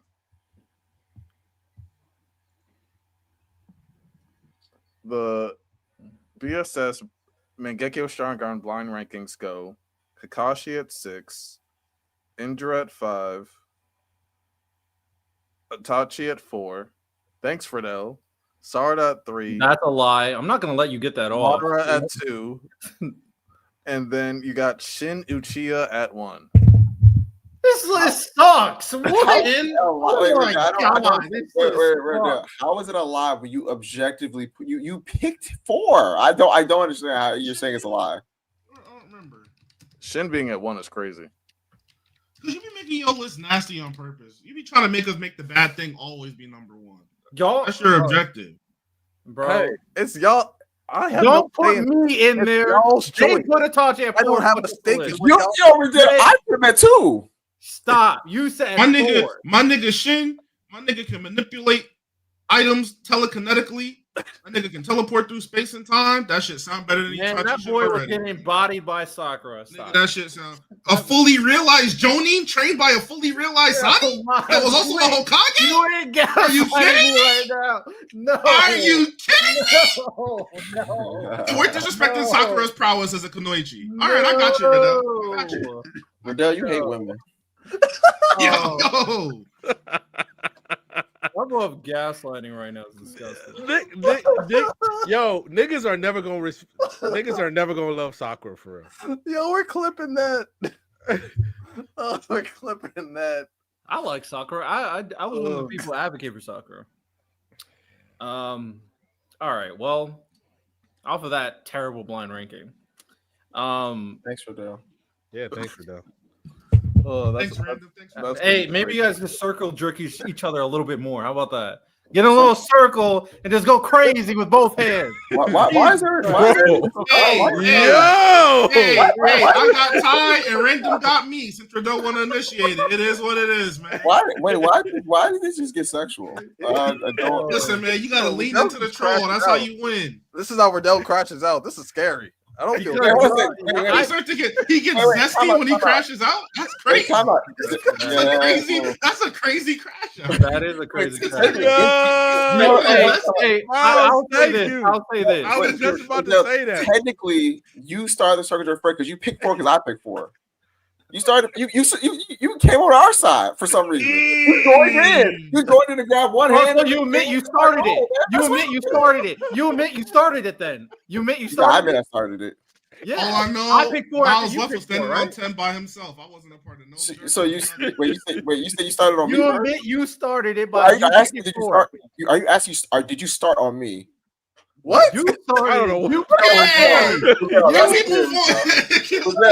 Why? Riddell, first of all, I said, don't get your hands off me. Why are you still talking? Why are you? I don't know. He said he started on me. Stop saying, did he stop saying he started on? That's not what I said at all. Yo, the editor is going to have so much fun with this part. Oh, God. Chill out. Please stop saying he started on you. Please. That's what he said. I'll repeat what he said. This is the best conversation we've ever had. The zestiest conversation. Stop. Riddell started it, by the way. Okay. All right. Anyhow, this should be like a rule on the pod. Like, what the fuck was that? Well, y'all need to stop glazing each other, and it wouldn't happen like. What are you talking about? You're the one who made it weird, bro. No, the glazing made it weird. By myself. Hey, let's be very what happens when Riddell is wrong. The glazing started, and I just pointed out the glazing. You did I ain't gonna lie. Riddell is on his bad. He's in his mood. He either agree to disagree or he gets zesty. It's no between. So it's either agree to disagree or start acting like no agree to disagree here. There's no agree to disagree here.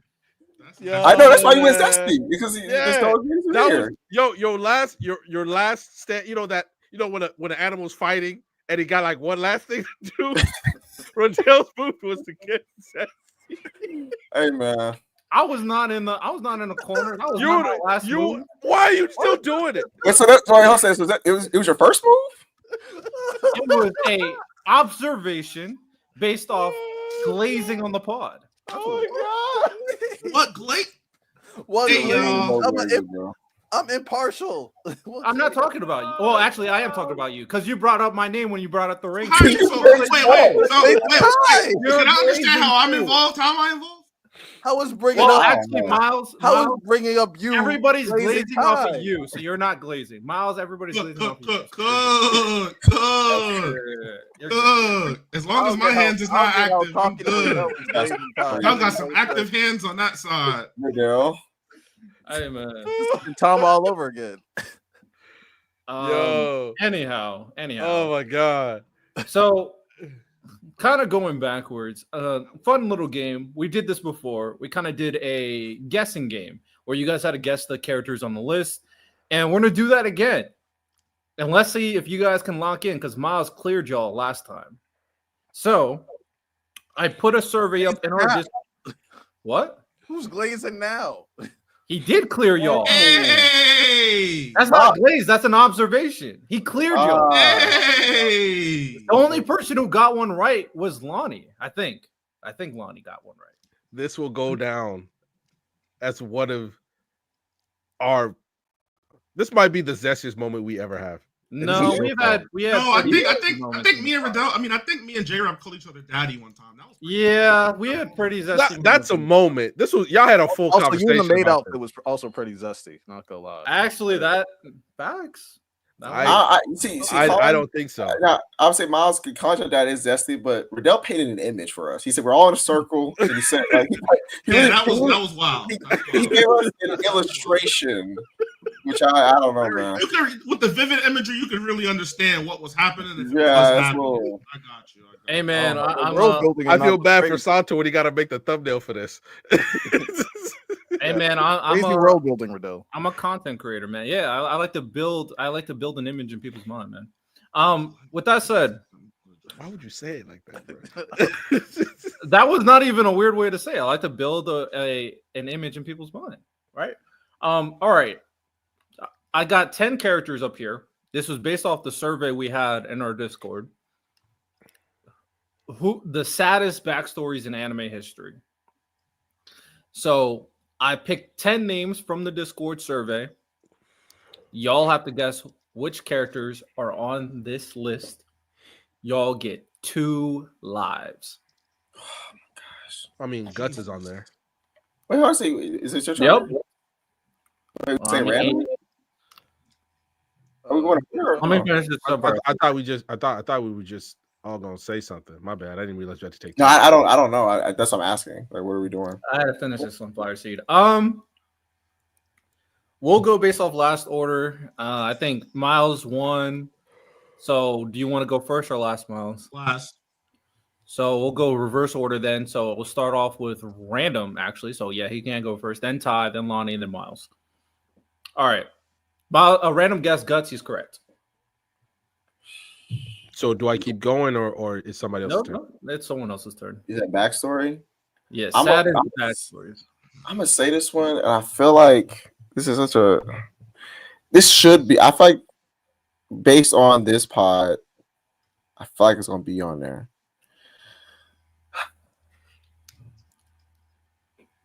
I'm going to say Meliodas. Incorrect. Wow. That's one life out of here, man. Lonnie, you're up. Robin. Now, I think Robin was mentioned, but she wasn't a name I picked for this. So you're wrong. Miles. Ymir.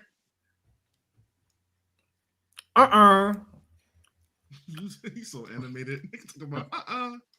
Hey man, we potted. All right. I might start giving hints this time, but at random, you can go ahead and start out before. I mean, Kuma, right? Not on this list. Wow. What side niggas you picked then, my nigga? Let's be for real. Hey man, I picked 10 random names from the Discord. Oh my god. As for, I'll give you one hit. He said, I know Miles said it with his hands in the air when he said that. I'll give you. I did. I'll give you one hint. It's one, a lot of the names are based off a series we've been talking about a lot on this pod. So probably Naruto. Or 2B Hero X. Probably Naruto. Correct, Sauce. I did not let them use Kuma. Correct. So can I get my life back then? I mean, for real. What do you mean, no? I was a guess you pick. My nigga, that's crazy, bro. Whatever, bro. All right, man. After Guts, like I would say y'all only been talking about Kuma for like 30 minutes. But I wasn't going to put Kuma on this list. Is Law.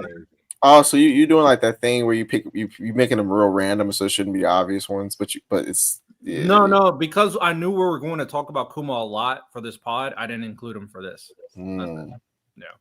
Is Law in there? I think it's Ty's turn actually. Oh. I think he's about to say no too. Ty, you got the hint right. I'll give you that. Yeah, no, that's what I'm saying. It's definitely gonna be a Naruto, but who in Naruto? So I feel like I'll give you another hint. It's multiple characters in Naruto. I know that's what I figured. I'm going to say I think Riddell. Think Riddell. You have to, man. That's a tough mission right there, my boy. Time, like Ymir wasn't on there. Nobody said Amir in the Discord. I'm going to say Sasuke. Correct. That is on here. Sasuke backstory sad? Someone said Sasuke, and I wrote it down. Yes, that's really sad.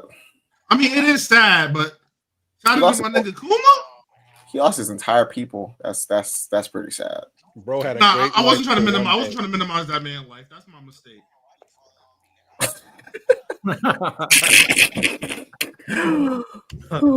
Lonnie, it's on you. Is Gara on there? Correct. So it's all Naruto niggas. Is it my go? I got a Naruto nigga. That shit was sad. Is it my turn? You got one life left, by the way. Shit. I'm not gonna lie. I'll say this, Discord. I'm gonna give my guess. My guess is gonna be Nagato. If his shit not on there, y'all niggas is disrespectful with it.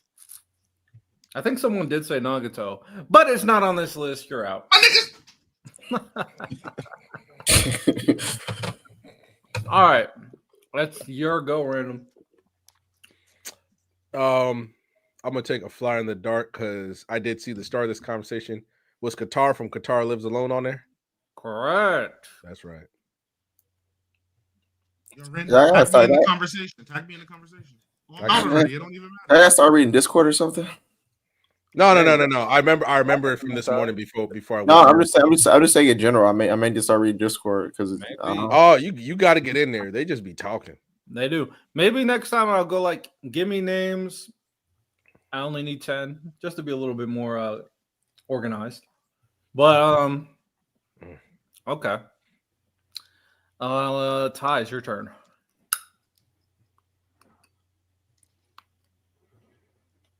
You said mostly from Naruto, which means several, which means it's not just two because two is a couple.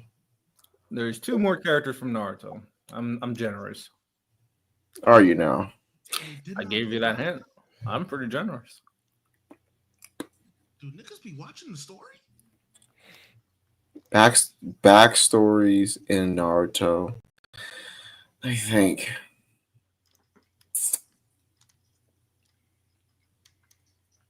Did he just fall out?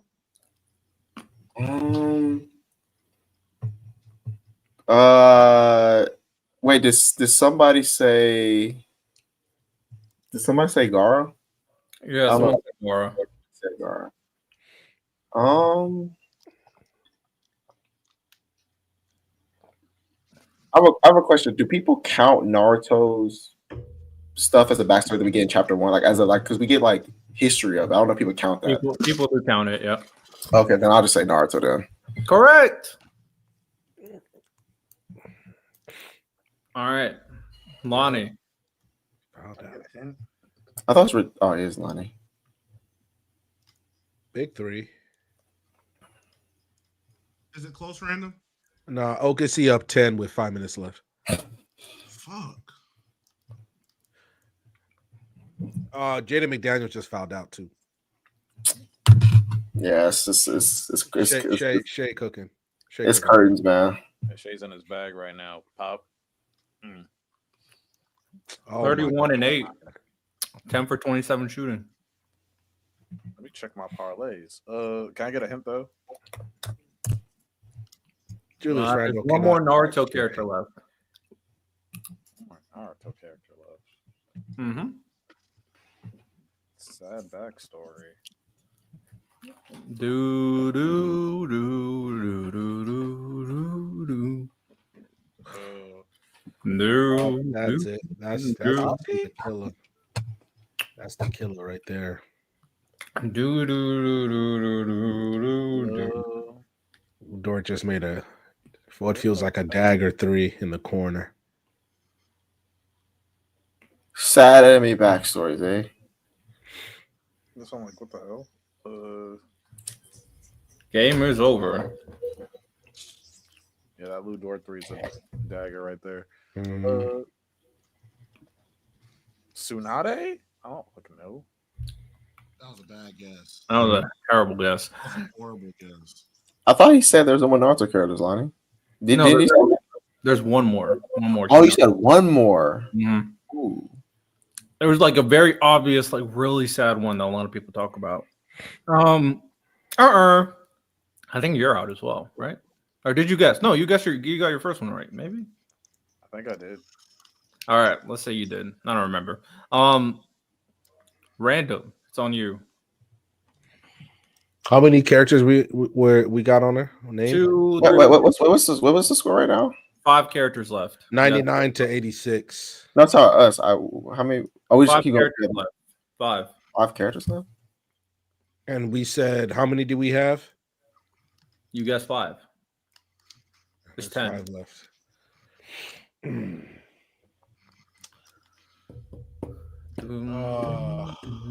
I don't want to guess the last Naruto one. I don't think I'm gonna get it. I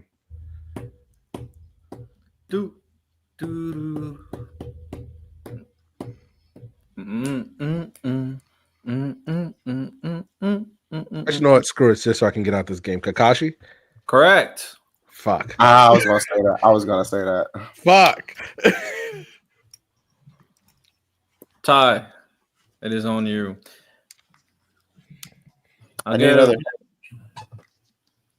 There's a Dragon Ball character here.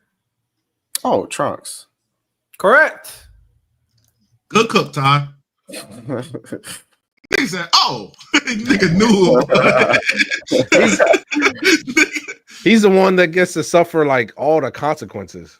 For sure. Like he's the one that don't got Dragon Balls. He don't know where Namek is at. Everybody he really loves is dead except for his mama. Like he got all the consequences. BRB. All right. Lonnie, it's on you. Is there a hint? These last 2 of these 3 characters, one character I really just don't know who it is, but you guys may say it, and I'll say if you're correct or Know not. who the person is.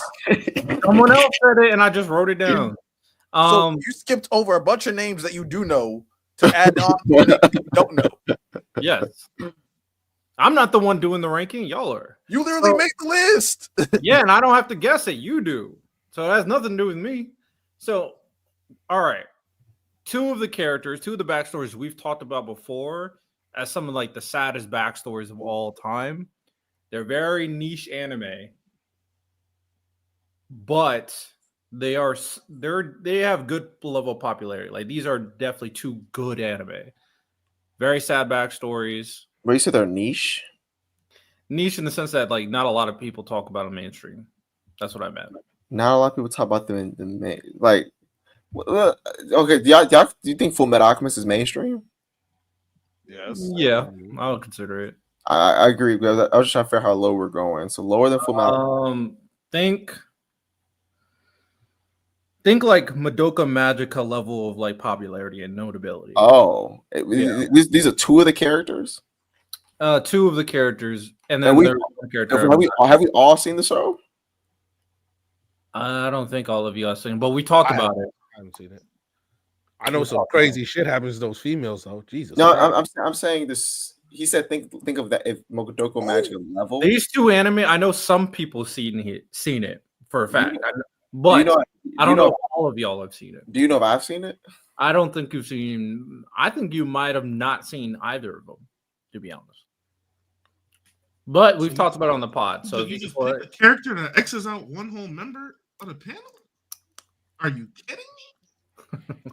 Yeah, Miles, this list is kind of rigged and rigged for who? This list is more rigged than yours. I know, like rigged for who? Who am I rigging it for? You picked a character that doesn't even know. But you see, Riddell, you see what you said. But who am I rigging it for? Riddell, but you see what you said. Who am I rigging it? Who are you rigging it for? I'm not sure, and that's why your list is worse. I know how Lonnie's rigging it is. That sounds like perfect. That sounds like perfect. You're rigging yours without reason. Bro, say, let me pick a series nobody's seen. Like, come on, bro. Hey, let me pick a character I don't know. I don't even know. You're just rigging it for fun. Oh my gosh. Right. Well, then I'm out. Oh, wait, Riddell. Really the villain. I create a list. Wait, Riddell, can you say the series names? If I say the names, like I feel like you guys would get it immediately. Wait, are these 2 characters from Madoka Magica, or they're just? No, they're a part of an anime that is like on par in terms of notability. Like T-Bait or something? No. Oh no. The other character that I watched, shit! I Miles. Why? I didn't remember his. Oh, I did that out loud. My fault. Guys. Wait, I don't know about the pot. I Miles don't off know. the top The- rope. The other character that I put down, I didn't remember his name by voice, but I do know who this character is. I've watched the anime, so all three of them are. Side note for Miles. So the latest T-Bait episode actually had some good animation, but you know what? But you know what's wrong with it? Now they start fucking up the story. Here's Now the they thing, start Lonnie. fucking up the story. We That's- finally get animation, and now they're messing up the story, and they're taking characters out. And I'm not the one. I haven't been the one complaining about it. If you look at the Discord, a lot of people that have been reading T-Bait, they're like, Yo, "What's up with this episode?" What I the don't fuck know. is this? It was only one person. But we Only finally one got person. animation, and now they're messing with the story. Like, I can't catch a break. As they should. Bro got that Thanos method. Must be balanced. Said, hey, we'll outsource it to this fifth company for like the 7th episode. But hey, Damn. now we're gonna mess up the story. But So, yeah. I bet if I watch that 7th episode, it's not as bad as you're making it seem. To be honest. But You see his face. you just said you weren't complaining about it. Is it as bad as it seems, or are you just hopping on someone else's complaint? Am I hopping on someone else's clip? Riddell, how about you? Because I'm gonna have a T-Bait special on Anime and Chill. So how about you watch an episode and then you can join the special and then tell everyone that said what was wrong with the latest episode that they're all full of shit. I mean, everybody can find criticism, but you made the claim that it ruined the episode. I didn't say it ruined it. The episode You said it ruined the story. episode's not good to begin with. But I'm just saying the animation's improved, but they're messing with the story. And they took an actual key character out of the time. Unless they're gonna come on a later episode or whatever. But a major character was missing. Also, a fight changed, and also a fight didn't happen / changed, and also they changed the whole transformation thing. So Did that ruin the narrative for you? let's see. Messing with the power It's system. a straightforward question. I'm You going don't down the have to list repeat right what now. you just said. Messing with the power system, making it more shitty. Taking out a key character for Arthur's development. Taking out one of the key moments and changing the tone for one of Arthur's biggest character development moments. Yeah, I'm $2 super chat. Who's worse, Marley or World Nobles? World Nobles. The Nobles, I would say, as well. All of them suck. Only like the elites of Marley suck. Yeah. Actually, I have an example for Ty. So Ty, say like your 5-year-old child you get separated from your 5-year-old child, and you haven't seen your 5-year-old child in months, right? Mm-hmm. The manhwa, you see like when they like you see the family after months without their 5-year-old child. They're stressed. The mom looks like she hasn't eaten or sleep. The father, he has shaved like half shaved all over his face and stuff like that, like stumples and stuff like that. He also looks stressed. They're depressed. They think they're bad parents. And then they finally get a message from their 5-year-old kid who has like no real survival skills that they know of, that he's okay. And they're like, oh my God, yeah, he's okay. Switch over to the anime. They're all laughing, chilling at home.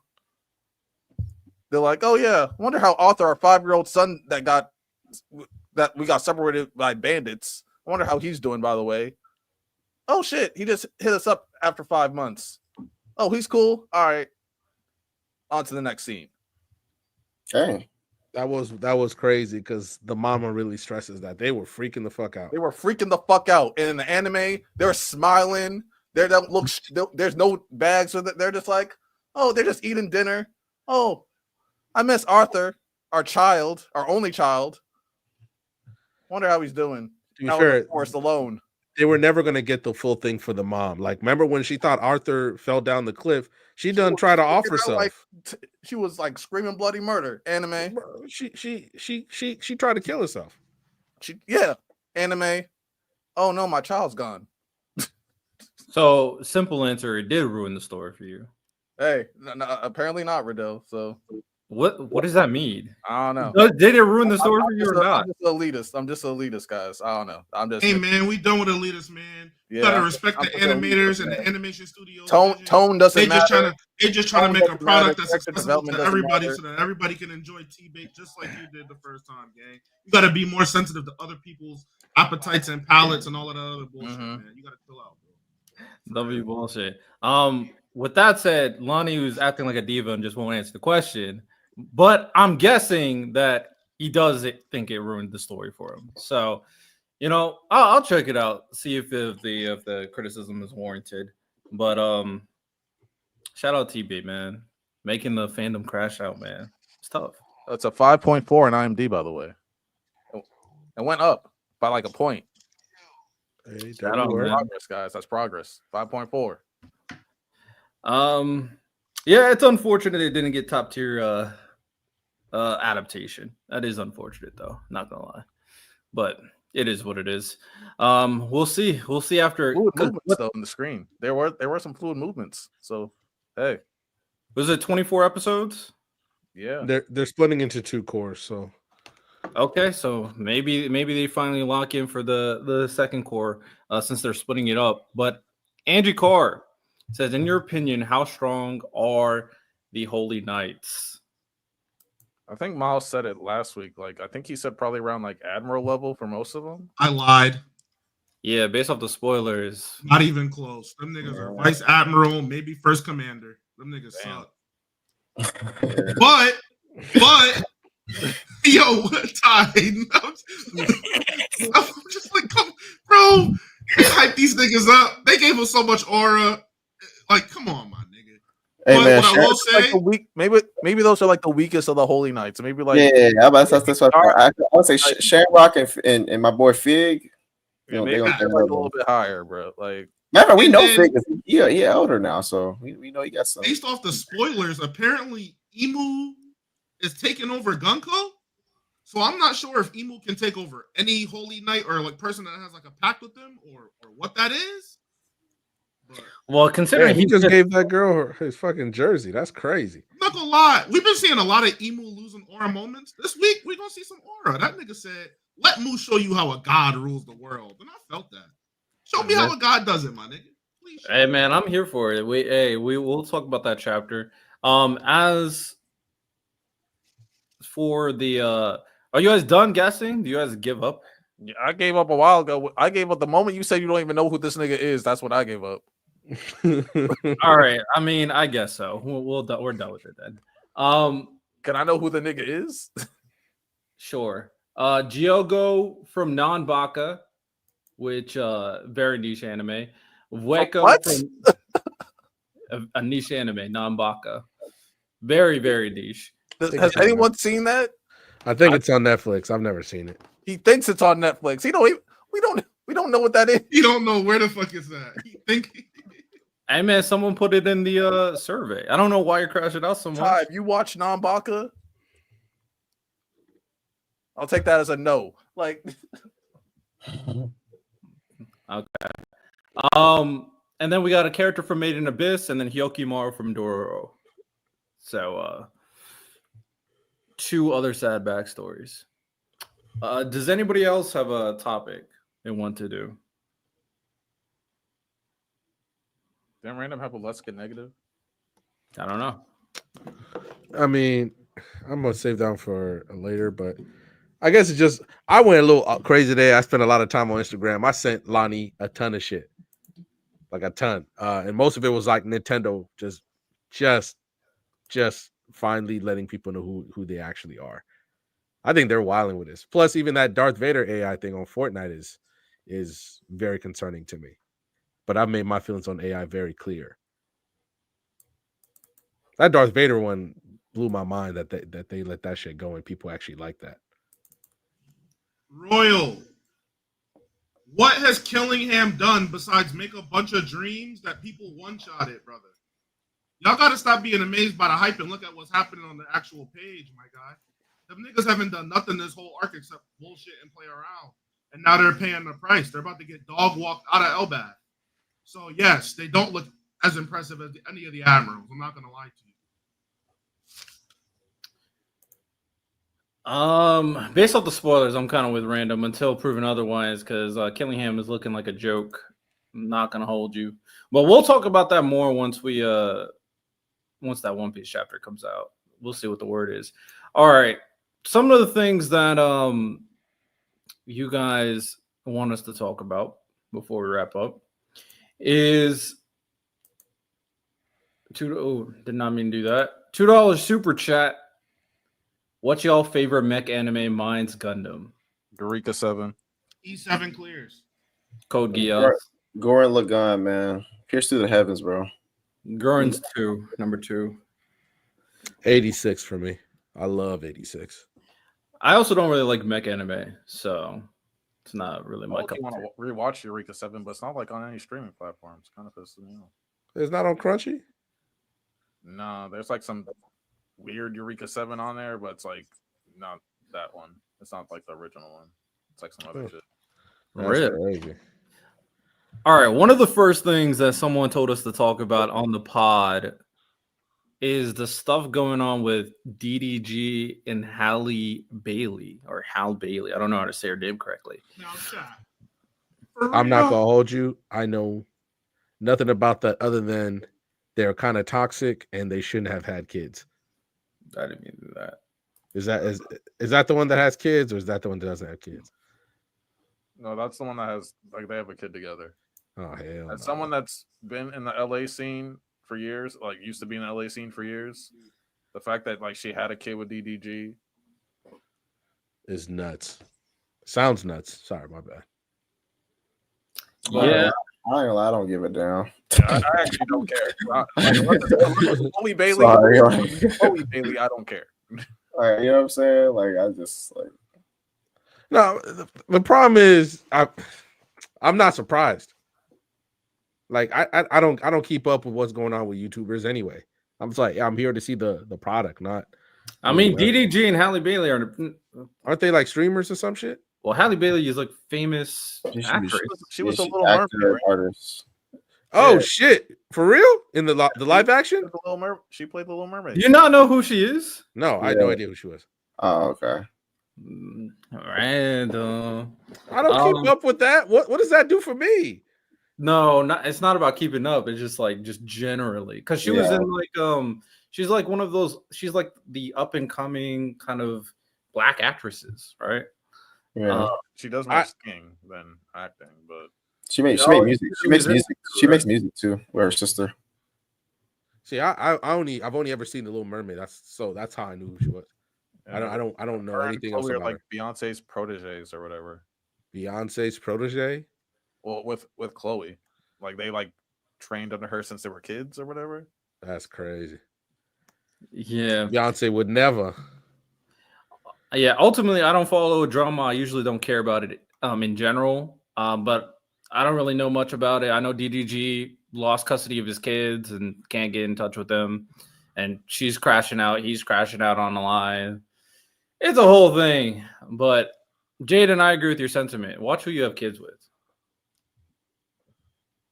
I did see a really funny conspiracy related to it, and it was basically like anybody that says anything against Rock Nation, they lose everything they own. And a day before DDG lost custody of his kids, he said something in solidarity to Tory Lanez. Yeah, so, people are kind of compiling a case for this conspiracy. Yo, Miles.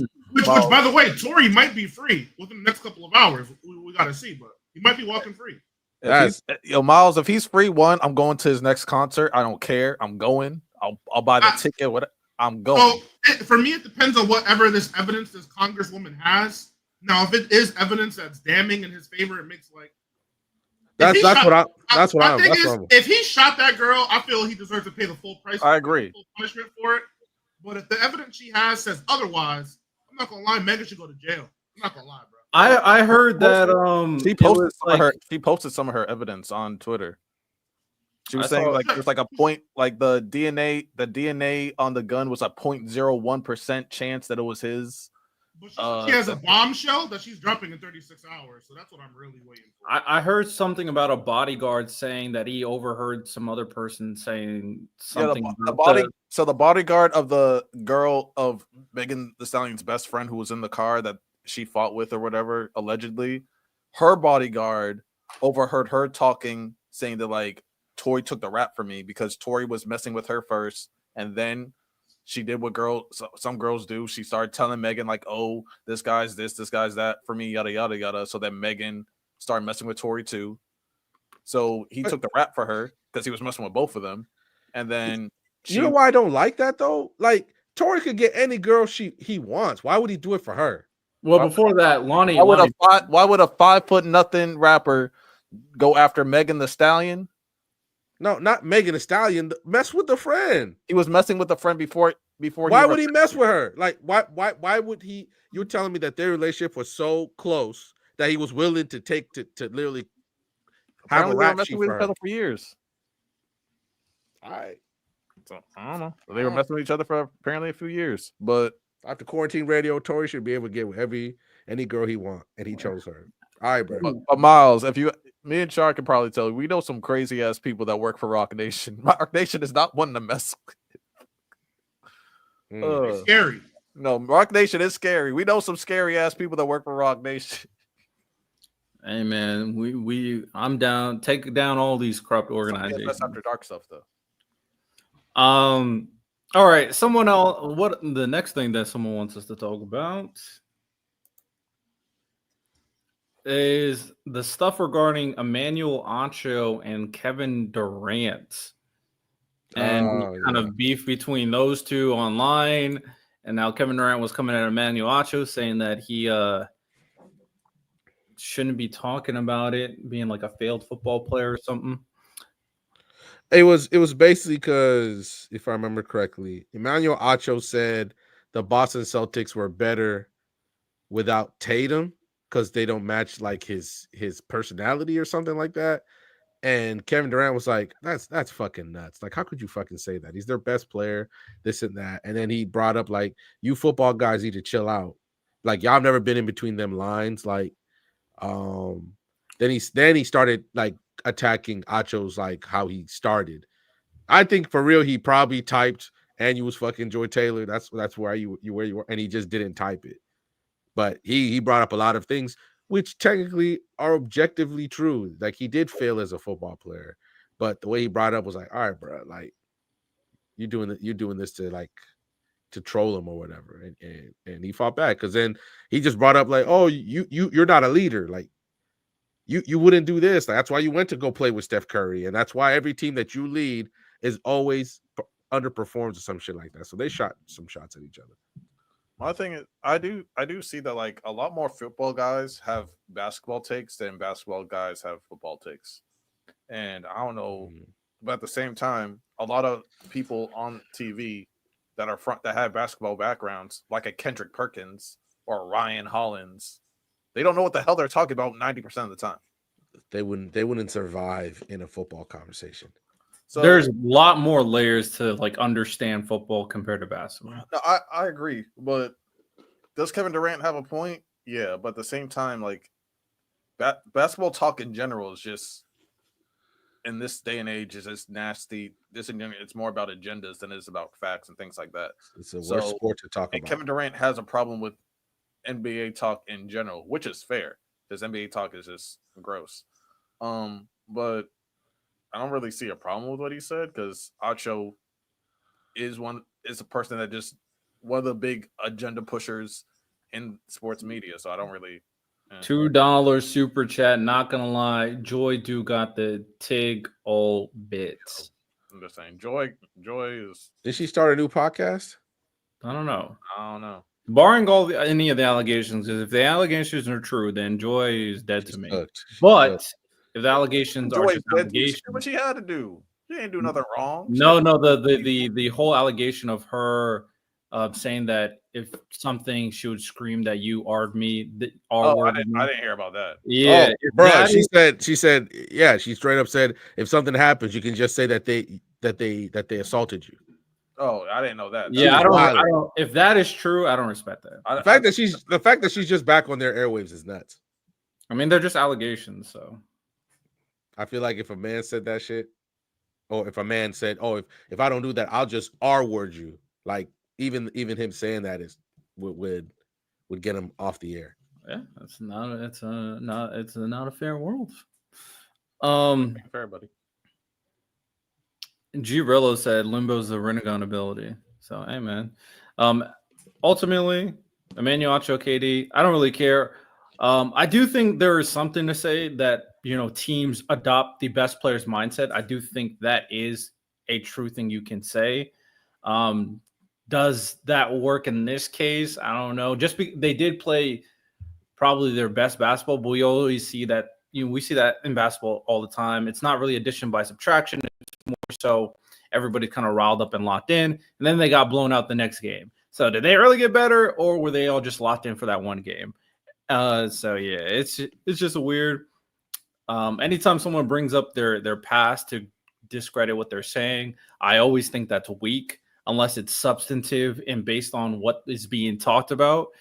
But in the situation with like Emmanuel Acho bringing up mindset and all that stuff, I mean, Katie's just a troll, so I'm not really expecting anything like that. He be protecting his own, so who knows? Maybe this is a sign he's going to go join Boston. Who knows, man? Who knows? Now Boston got to cut salary. They can't get Katie. They can trade a lot of people. Apparently, we might trade Drew and then somebody else. So then Drew and Porzingis are gone. Facts for sure. That's fine. Oh damn! So I tried to play this. All right, I guess we ain't gonna watch this. I tried to play a video of the Darth Vader AI and what it's been saying, but Epic Games took the video down, so I ain't gonna see it. The video that Ty wanted to watch. I would have to get on Instagram all that, unless you guys could pull it up. Cook Angie, you cooking right now.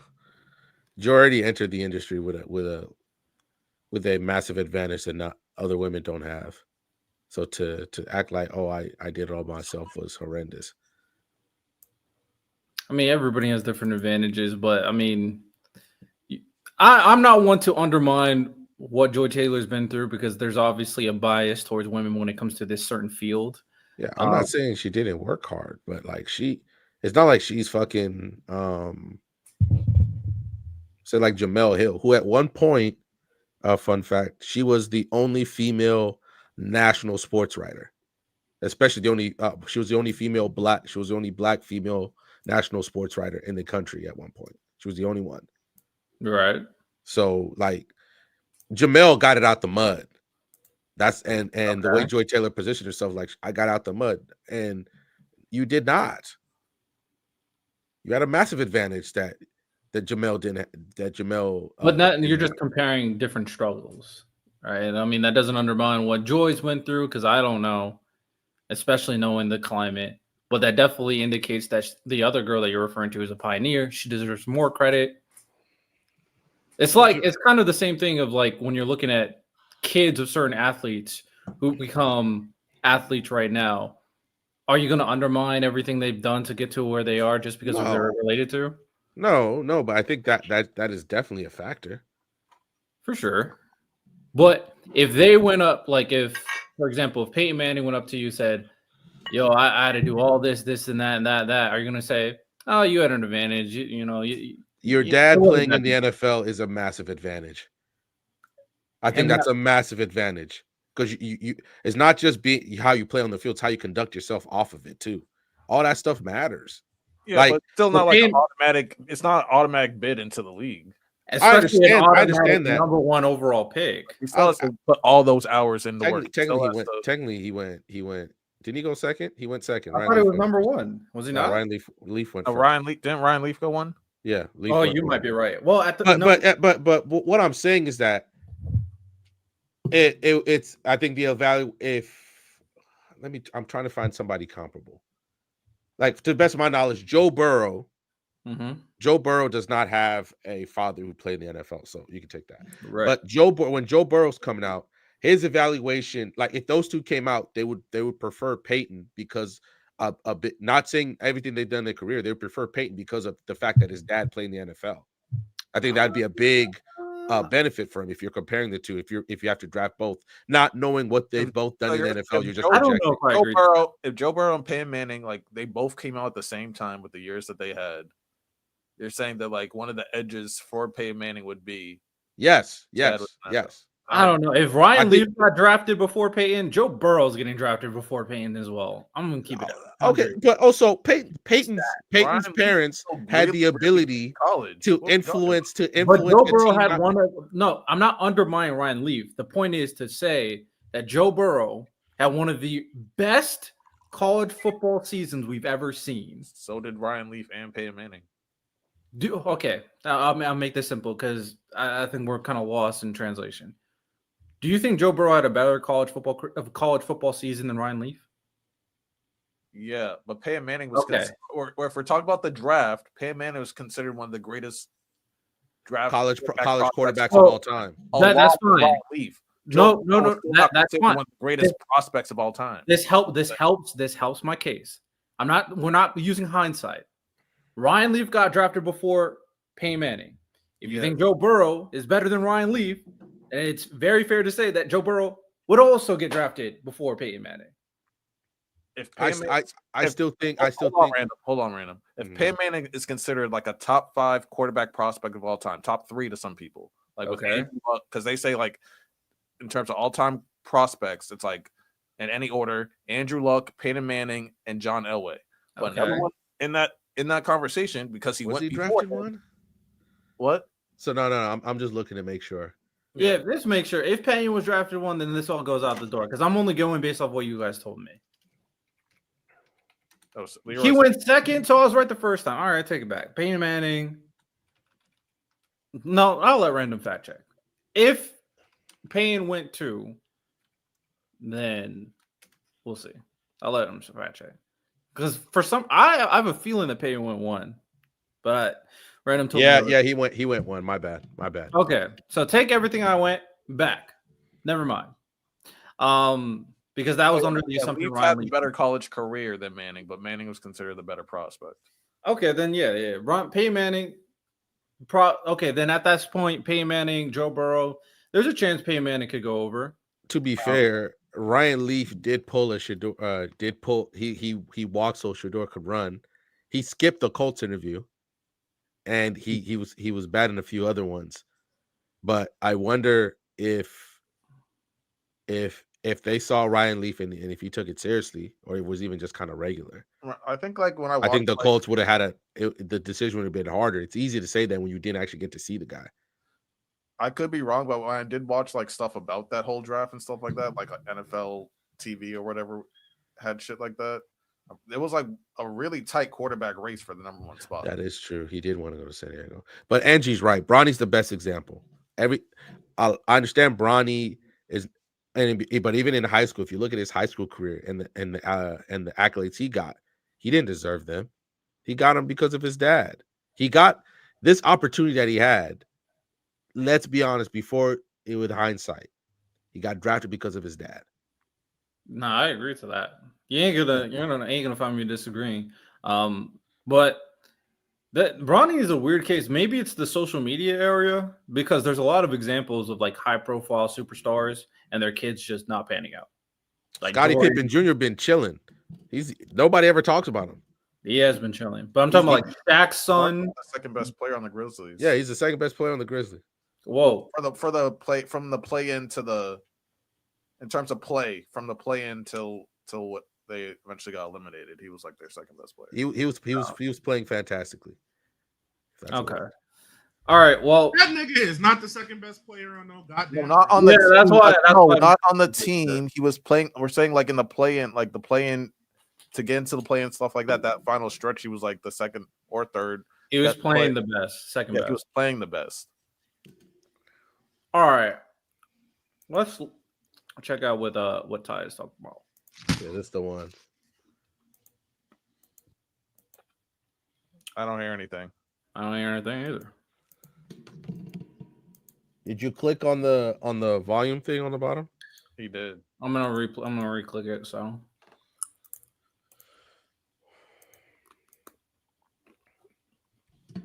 By the way, that New Orleans escape, Hey, like Shizzle Max yo, Shinobi. Let's get active. Okay, so up first we got the new Team Asuma. And we got Naruto, Shikamaru, Tamari, and Asuma himself. Hey, I'm not gonna hold you. This would be a pretty solid team. Shikamaru was one of the only people who was a good person to Naruto when they were kids. And I think this relationship would have translated really well if they were on the same team together. Naruto was also seen as a troublemaker, and everybody knew that he wanted to become Hokage one day. So Asuma Sarutobi, the son of the third Hokage, would have been a great person to mentor Naruto to eventually help him accomplish that goal. Let's not also forget that Naruto has the wind chakra nature, and so does Asuma. So it would have been great to see Asuma teach him how to use this chakra nature to get the maximum benefit. And because he uses ninja tools, he low-key would have been a perfect mentor for Tenten as well.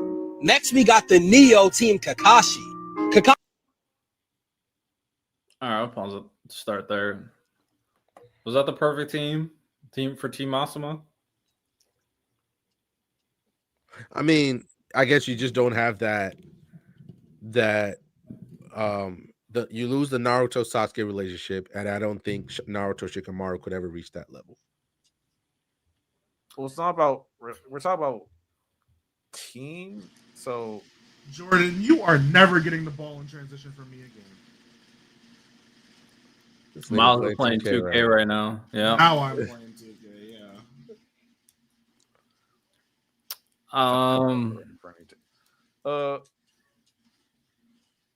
Yeah. Well, 10-10 on any team is kind of ass, but in terms of like continuity, like of course Naruto and Shikamaru works, but You don't think all the shadow clones Naruto could do could help Tenten be more with all the different weapons she can I pull mean, off of him? sure. I think he would probably be overall better in taijutsu than he is or whatever. But also, like Naruto needed the drive to become as the best version of himself, and that was Sasuke. Like Shikamaru did not have that drive. Like Shikamaru would not challenge Naruto to be the best version of himself. I think he'd encourage more though. Just because he's not like the true rival, I think he'd encourage him more. But It'd what be does like that encouragement do really for I Naruto? disagree. I don't think Naruto needs Sasuke at all. I'm not really focused on the need part, but I'm focusing on the inspiration part and motivation to be the best version of himself. And I don't know if he would become the best version of himself with this team. I think with his drive, like, because he still wanted to be Hokage, he still wanted that approval from the village. He would have still worked his ass off. Yeah, Sasuke was like a attributing factor, but like at the same time, it's more like double layer because like his drive was still to be like Hokage to get acceptance from the village and also to get Sasuke's approval in particular. But it's still like the same overall drive for that acceptance. So he still would have grinded as hard as he could to be accepted. He would have, but he's also not like a genius at the end of the day. He definitely need a drive without poignant direction is meaningless. But his poignant direction is to be Hokage. And no. You can train as much as you want, but if you're not training correctly, it doesn't mean anything. So the thing is, when it comes down to Naruto, if he's in a situation where he has the drive, of course, and he wants to be this great, without kind of certain triggers, it could hinder that. Like, for example, when now I will say the Asuma Naruto thing is interesting. I'm not going to deny that. But there is plenty of examples where obviously him and Sasuke training against each other to prove I'm better in this specific facet played into motivating Naruto to become the best version of himself in that specific scenario. Also, there's a lot. Okay. $2 super chat by Angie. Y'all seen the Naruto versus Trump short? That's nuts. No. I did not see. I saw a different anime version of the Trump short though. Yeah, I wasn't peeped in. Just saying that there's not going to be any triggers for him like or insinuating that there's not going to be like the same amount of triggers for him in the relationship with Shikamaru just because there have been ones with Sasuke. That's not like Riddell captain. I think y'all are harping on the wrong person in this whole entire team. I no, I don't think so, because also there's a lot of things that pointed Naruto in the direction to make sure that now if he finds Jiraiya, then that's a thing. Regardless. If he finds Jiraiya regardless, that can help. We're just But the original senseis. It's just we're just replacing Kakashi with Asuma. That's all we're doing. yeah, but we have to take into account the relationships he has with Sakura and Sasuke too. Why? And because why? one of the big reasons why he went out to go train with Jiraiya is because he went after Sasuke and failed. No. He's not going to have that here. You telling me He was training with Jiraiya before that? No. Sasuke's still a trigger to ensure that to force Naruto or So I can't for him to just name a want. random. What I'm saying, like, yes, that's the story given us to Riddell, but what is there to assume that there's not going to be a different trigger? Exactly. You're just Different removing team. the possibility of a trigger in this alternate scenario with Asuma. Then what would it be?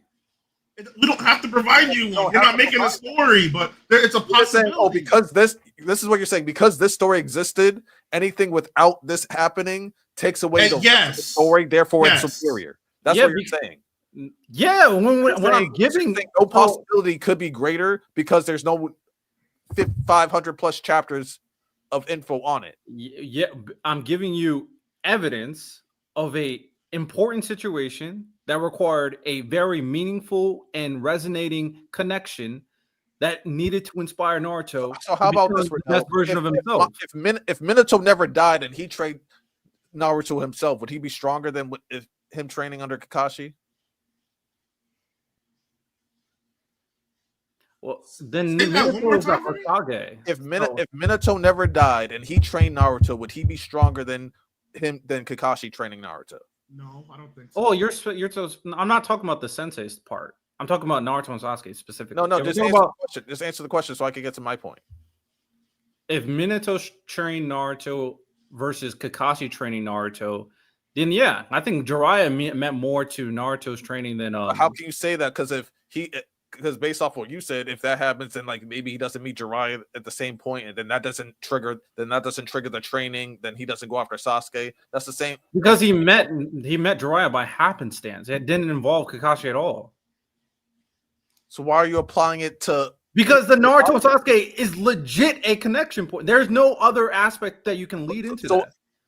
So it doesn't work with Asuma, but it works with Minato. What? That's why I'm asking you. Asuma has nothing to do with what I'm talking about. I'm talking about Naruto and Sasuke, and Naruto doesn't have that same. Those relationships wouldn't be the same if Minato wasn't alive. But you just said that would work. You just talked about the training. I'm not. You're. Wait, all right, Lonnie. Because that's what it's talking about. The sensei's getting trained. No. Exactly. The sensei's training the people. No. Okay, I was referring to a specific dynamic between teammates, and then Lonnie gave me an example, and I was like, I brought something up, and he said focus on. He basically alluded to the idea. Maybe it was a wrong assumption, but he alluded to the idea to mainly just focus on the sensei's training. So Kakashi's training of Naruto and Minato's training of Naruto, and then in that situation. That is the biggest outlier there would be, I think, no matter what, because he met Jiraiya by happenstance. It did not involve Kakashi, so Kakashi is not involved in the equation that leads up to Jiraiya. He just met him by chance. He met him by chance, and then if you add in Minato, there's even a stronger chance for him to meet Jiraiya because Jiraiya knows Minato. Miles, you get what I'm saying, right? I understand exactly what you're saying. Riddell's making it more complicated than it needs to be.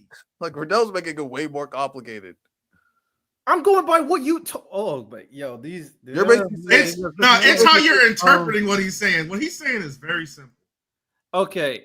The only reason why he asked you if it would work with Minato is because you're saying it would not work with Asuma as the sensei. So he said, I get what you're saying. I was talking on Sasuke and Naruto. I actually said I did already say Asuma and Naruto would be interesting. I never even denied that one. I'm focusing How the fuck on. did we get here? I don't know because I'm focusing on Naruto and Sasuke. I'm talking about his relationship with Sasuke. That's the important part. Yeah, The you Sensei got stuff. to do. The Sensei stuff could be interchangeable, to be Listen, honest. man, Because Kakashi only taught him so much. Let's be very clear. y'all got hung up on all of that Naruto stuff, man. There's no saving Tenten. It don't matter who's teaching her. She's useless no matter what. That's what y'all should have been talking about.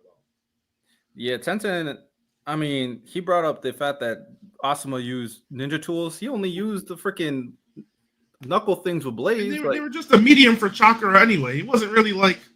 He was more using his fist than he was the actual tool. Facts.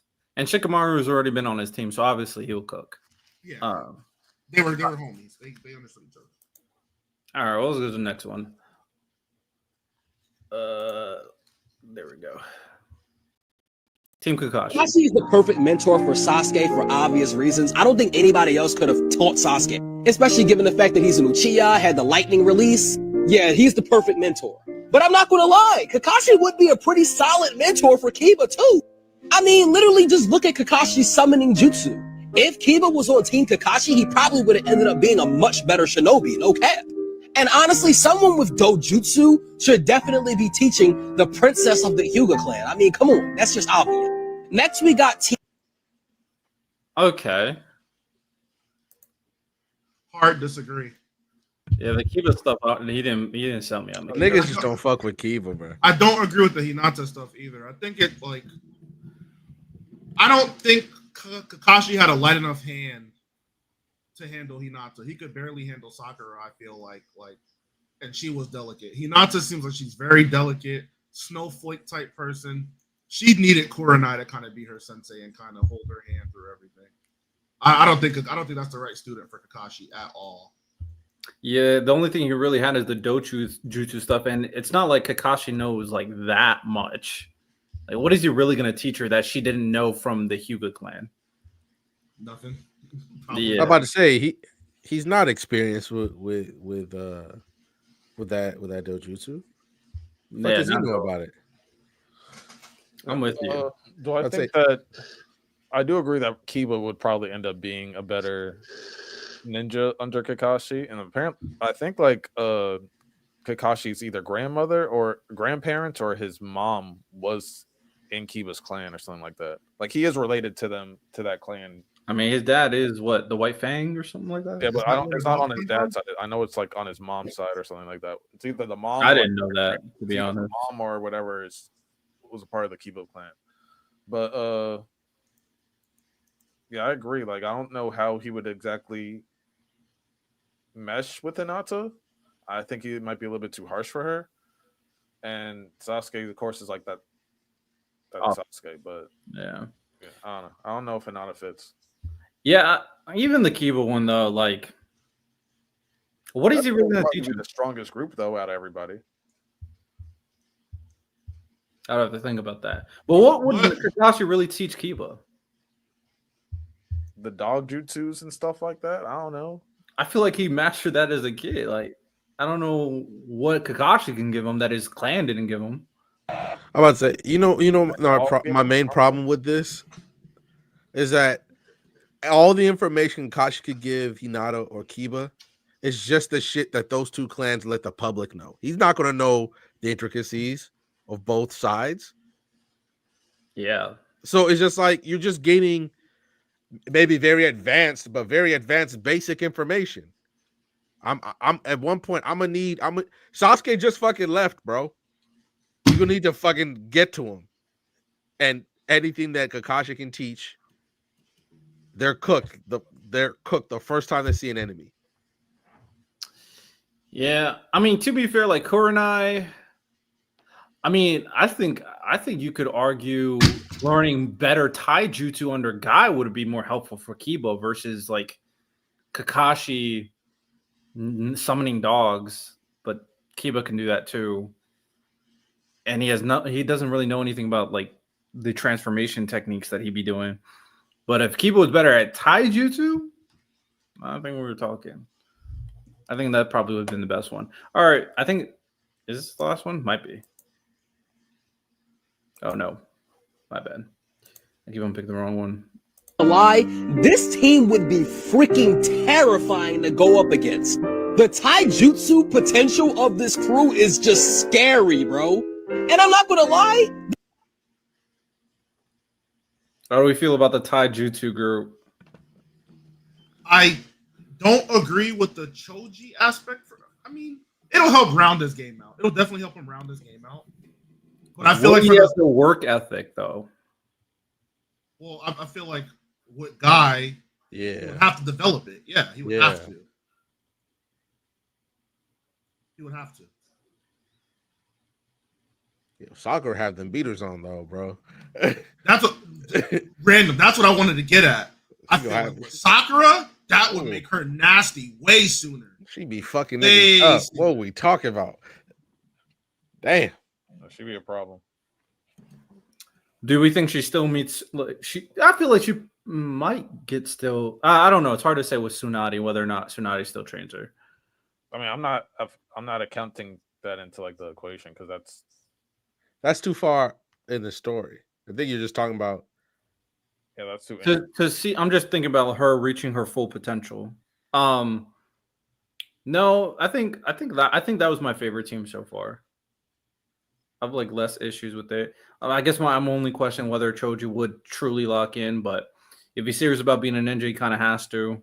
By the way, how does I'm still looking like Sakura still has her eyes on Sasuke, but how does her and Rock Lee's relationship pan out in terms of how well do they get to know each other? She's still not. Yeah, he just. I'm not saying she's gonna be like Rock Lee. Let's get married, my nigga. I'm not saying that. Naruto in that situation, literally, like he just. By the way, y'all talked about it, but to see that shit, I'm not gonna hold you. I put the goddamn book down for the rest of the day. I was so pissed off. What? The I love you scene? Yes. It's not y'all. Oh my god, it's not that bad of a scene, bro.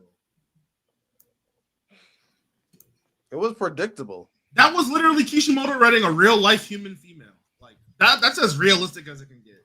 She told the lie to get her friend to stop basically self-harming himself, abusing himself. I don't know why that's like I don't know why, and it's not just you, Random. I don't know why the community at large does not like that scene. Now I'm not like vitriolic about it, but I'm like, what the fuck? I think it's because people just don't really like her that much in general. I like Sakura. I do. I manga Sakura. I'm perfectly like I think she's a good character. Like the way people talk about her, like my expectations for her to be as bad as the characters people were saying was like I was expecting some shit, and she's not like that at all. The anime does a really good job of coloring what people actually should think about her. Yeah, I like post time skip way more. I wasn't that big of a fan pre time skip, but yeah, I do think she was overhated for sure. All right, last one. This team Karanai configuration is pretty good too. You got a close range fighter in Neji, a long range fighter in Shino, and Ino with her mind transfer jutsu, along with Genjutsu? Yeah, the guy who made this list definitely cooked. That's a W for me. Horrible for Neji, good for the other two. Is there something to be said about? I just thought of something. The breaking up of the Ino Shika Cho alliance. Yeah. Yeah, that's probably not ideal for them. I think it's like family tradition, right? Like yeah. Breaking up for no reason. Yeah. But overall, I see what he was trying to do. He made some good content. He got a lot of reactions. I see what he's trying to, I'm not mad at it. I'm not mad at it. Low key, my guy would be a great sensei for like the majority of them. For who? The majority of them. My guy. I agree. Like just a taijutsu expert. At least you're gonna have hands if you can't do shit else. Facts. Not a swinging on niggas would be a sight to see. Hands, work ethic. He'll get you right.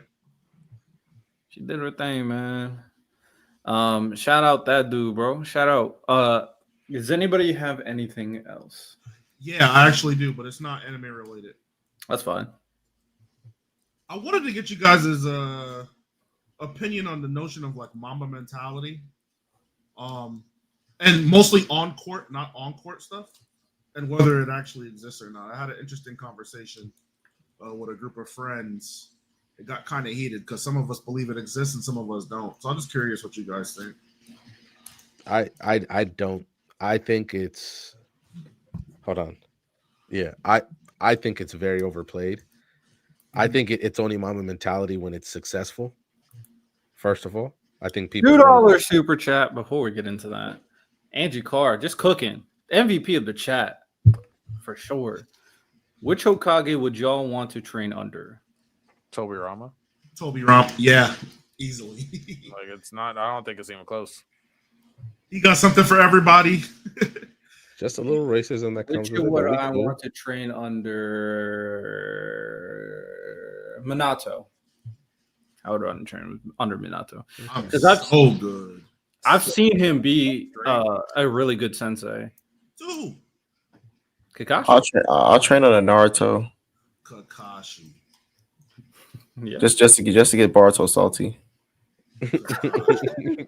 You know what, Ty? That's the best answer I heard. Oh my god. 2 of his 3 students died, Rendell. Is that really a good sensei? Yeah. Yeah, I mean, I don't think I blame him so much. I just think that for the most part, I can gain a lot from Minato. He also seems like a very good now you could argue that kind of more nice strategy is probably not the best. That's a fair argument to make, to be honest.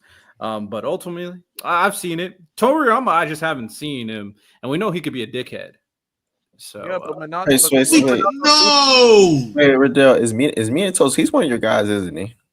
what do you mean? He's one of your. Don't let him put that off either. Wait, one of your guys. No, I'm not a big Minato fan by any means. What do you mean?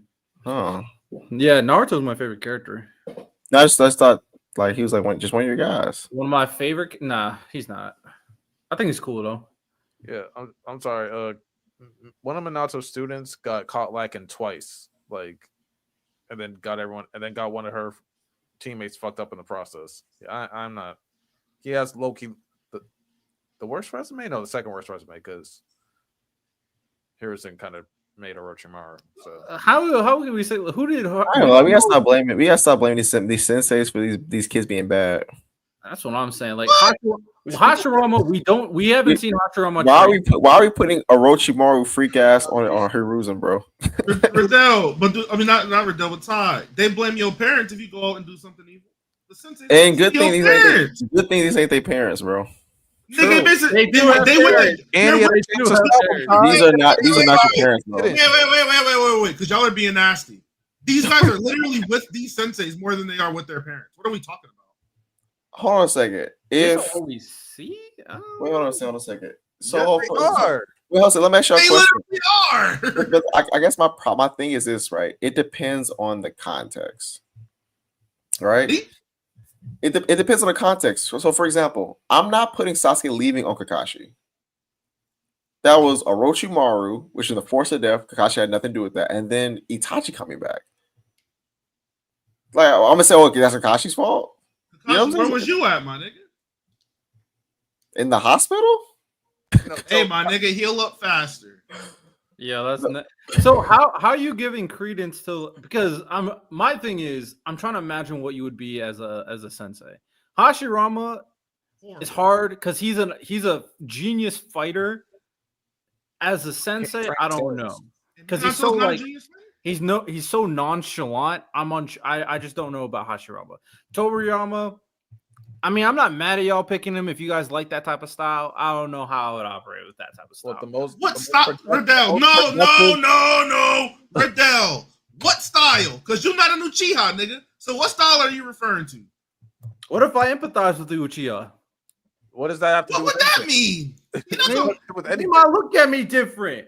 Hey, he's not. Once you're racist against one group of people, then anybody who empathizes, they're gonna look at you kind of weird. Like he didn't look at his brother weird. What is he gonna do to his brother? Like, doesn't what? matter.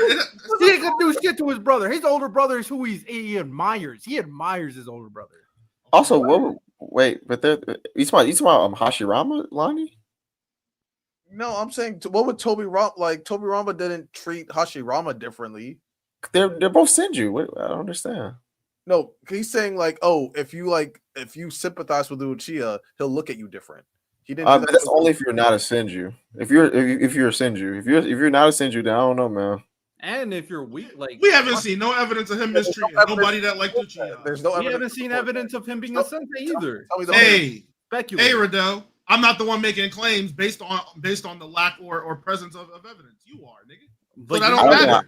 Okay, tell me why you guys want to be a good example. You He said tried to bug, and then Hashirama's like, "Bro, relax." You said what, Riddell? And he's like, "All right, man." Riddell, you're asking why I want to be taught under him? Yeah, based on what we know, based on his vast knowledge and yes, yes, his research, the research that he's done on chakra and on jutsus and on Kenkai Gekais and things like that. He's one of the innovators of the ninja world. Okay, so like he's probably the most productive Kage in history. I'm not going to disagree with anything, but that doesn't mean that he'll be a great sensei. Doesn't mean that he'll be able to teach that efficiently. We know another genius who does a lot of research. That I see I don't know Tobirama trained more elite ninja than any other Hokage. There you go. That's my basis. He trained Danzo. He trained Shisui's dad. He trained Hirozen, another Hokage, and many other ninja. That's why I'm saying that, because he actually has knowledge training ninja. And every ninja he's trained has become an experienced Jonin that's maintained the balance of the ninja world for a very long period of time. That's why. In addition to all the things that Lonnie said, none of these other Hokage have had the aptitude to actually train their students. Other than what? Minato? He trained 3. 2 of them died. Minato. One of them is carried by Kikagenkai. We saw those guys kind of training from Jump. We don't really know the kind of extent of the relationship between Tobirama and the rest of the guys. But we know that he trained them. They all regarded him as their sensei. We also know that Danzo became a piece of garbage. That has nothing to do with training, Riddell. Stop moving the goalposts. But if we're talking about capability, if we're talking about capability, Danzo was an elite ninja that went on to become a Hokage. That's because of the training. It has nothing to do with his character as a person. We're not talking about character. If we're doing that, then the third Hokage trained Tsunade, Jiraiya, and Orochimaru. Okay, that's 3. Okay, so if you're shitting on Danzo, then shit on Orochimaru too. I never chose third Hokage. You're the one who actually said he had the worst resume. Who? Lonnie did. Oh, I didn't say that. I didn't say he had the worst. I didn't say he was. I said Hiruzen had the worst resume. Yes, you said that. Oh, then I misspoke. He doesn't. But who got the worst resume? Well, Melanie misspoke, so we can move on from that. Ultimately, definitely. if that's the criteria you're going based off, that's fine. If you can, Riddell, if you pick a chef, are you going to pick a chef that cooked at 6 restaurants or one that cooked at 0? But if he cooks someone to be absolutely evil, I have to put that into the equation. Why? Because I have morals. Riddell, you sad, bro. This is literally this is the opposite of the argument that I made earlier, though. What was the argument you made earlier? So if a parent raised up a student that went up to go shoot a school, you're going to admonish the parents? It depends. A parent raised up a student. No, it doesn't depend. I agree with Ty. It does depend. But you understand what my point. You understand what my point. I get your point. I'm implying good teaching. You're actually trying to raise them to be a model citizen, and they turn out the opposite way. Are you going to admonish them? Yes or no, Riddell? Because you care about morals. Oh no! If they just went unhinged, despite all the obviously based off your criteria, nigga, don't get me mad, bro. Miles, relax. Let me finish. No, don't get me mad, bro. If I go based off your criteria, where they taught them good in this in a hypothetical world, and they just became unhinged, then I agree. Then parents should not be admonished for that one. So we don't think that Tobirama and Hiruzen taught them good, Riddell? You think Tobirama the wrong way? No, but I think there is something to be said that, of course, we don't know the extent of it. That certain teachings led Danzo to think how we did about the Leaf Nasty. Village. That's nasty as hell, though. Nasty. Yeah, So We That- literally Lonnie, know that's nothing nasty about how as we taught him. fuck. We That's know nasty. nothing. That That's is not nasty as nasty. fuck, bro. nasty. Toriyama had a very Nasty strict as fuck. point of view on how the village should be ran, and Danzo took that to an extreme extent. That's nasty as fuck. You're attributing his personality. That's to, one like, student all of personal 5. decisions. But I'm just see. Why the 4 other niggas didn't turn out bad? If he's teaching them bad stuff. To be honest, I did not know he trained Shinsu's dad, so I had no idea about that one. What was the other one you mentioned? It was Kagami, Hirozen, the other 2 village elders, and Danzo. He trained the other 2 village elders. Yes. They were all a part of the same squad. Weren't they all locked into the bad stuff though? All the elders. Ooh. Yeah, they kind of suck too, but you know. No, they were all complacent. They just didn't do shit. They was pussies, Ty. I don't know. I feel That's like what happened. they didn't agree Danzo with he was running around like they didn't agree with Danzo. no, he was running around like Debo, my nigga, doing whatever he wanted. I don't know, man. Well, I'm pretty sure they was like, yeah, man, Ty, you gotta get rid of your people, man. I don't know. I think I do feel like they was on board, bro. I don't know. Because you gotta think about it, right? Probably after training sessions, they all open up a beer and towards them damn Cheetos, right? Am I right? You said something you ain't never had. You know what I'm saying? Yeah, I'm about to say, train out of Toriyama just comes with a little side of racism. Just straight up. Maybe Hiruzen like saw what the deal was and chose to be better. Or well, Miles, Lonnie, you picked Toriyama. Ty picked Naruto, which is interesting. I would be curious to see how Naruto is as well. Malone sympathizer. Nah, I just want to get Bar. I just want to get Baruto, man. That's it. Oh yeah, that was a funny one. I like that one. Random, who you picking? Insane comment. Can I cheat and say Kakashi? I mean, technically it was Hokage, so yeah, Kakashi.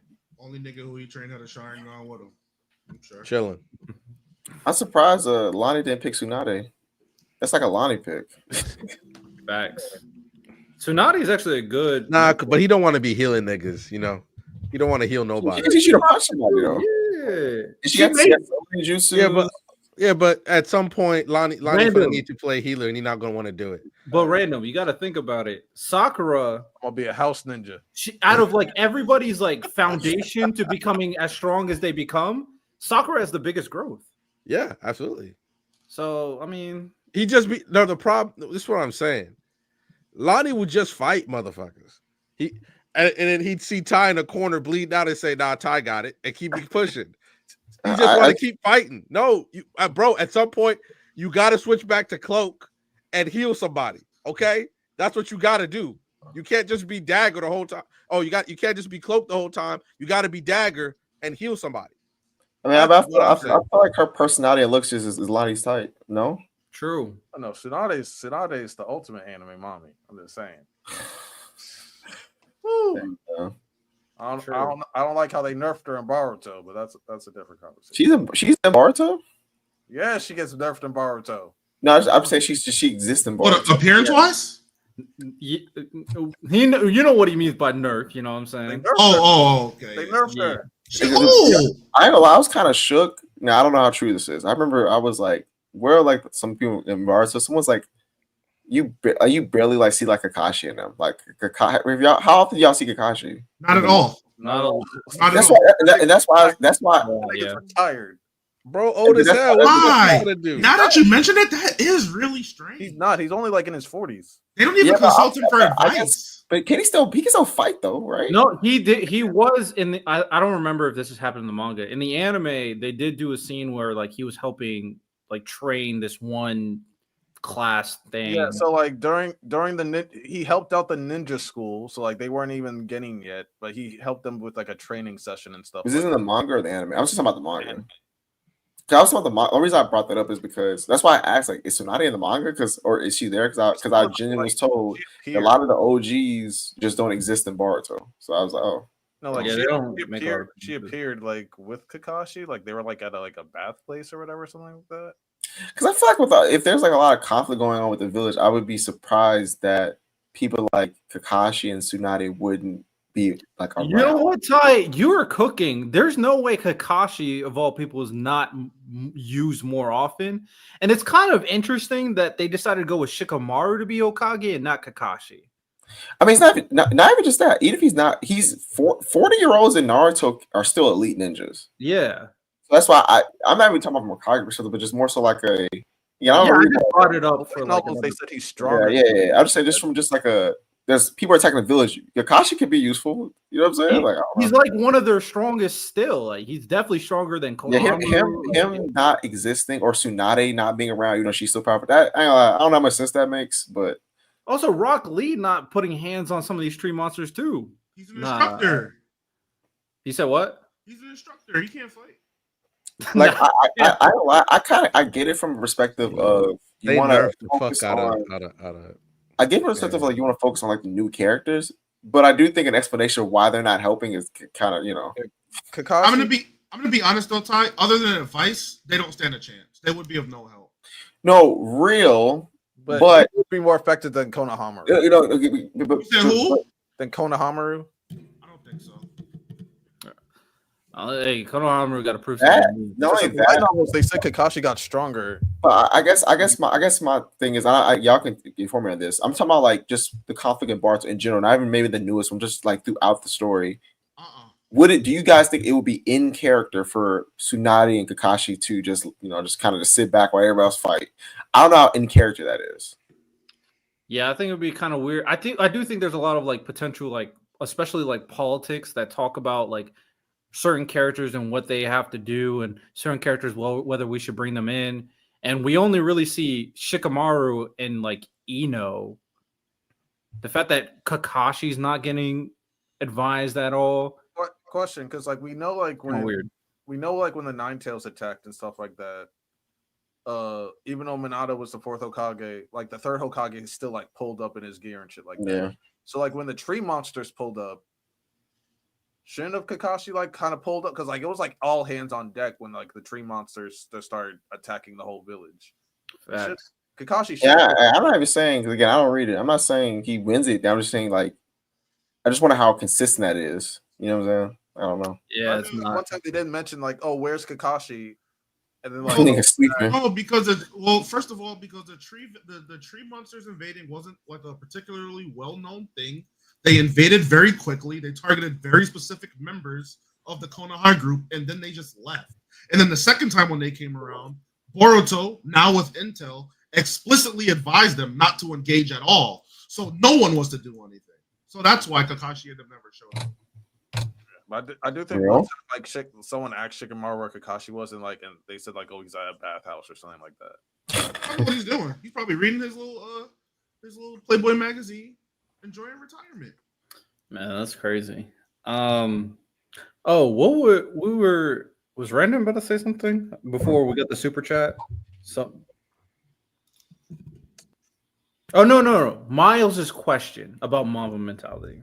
Oh, yeah. I if I remember correctly, I believe I said I think everybody has it, or whatever.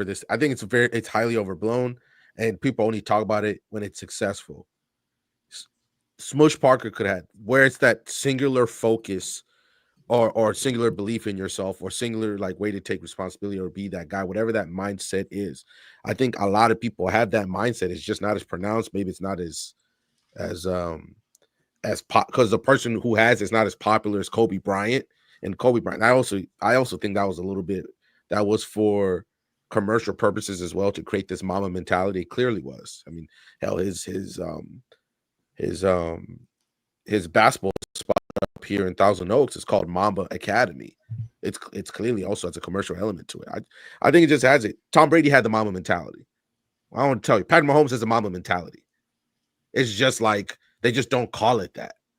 Yeah, I mean it's football, so football, basketball. I think a lot of people have that.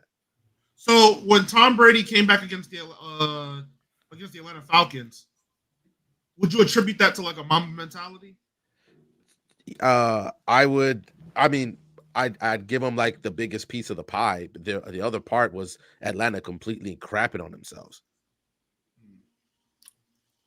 like the one thing, because Tom Brady doesn't have the athleticism of other quarterbacks, his mind, the way he like, as weird as it sounds, the way he believes in himself, the way he's always striving to get better, that stuff helped him last as long. It wasn't just like the rules or anything like that. You got to keep wanting to show up every day and watch film. Kobe loved watching film. That's fine. I'm more so meant like on the court. Yeah, I think that's part of it, because obviously it's more pronounced in football, but when your quarterback's hot, like no matter who it is, like when your quarterback's on point, the team's usually playing very well. Like it affects everybody. So I definitely believe he had that there. And I'm only sticking to athletes, but there's somebody rising up through the ranks right now at some company. Some dude who wants to like, oh, one day I'm gonna actually own this, like I'm gonna own this spot so I can build my own restaurant. Like that singular belief in yourself that you're willing to do whatever it takes to get there.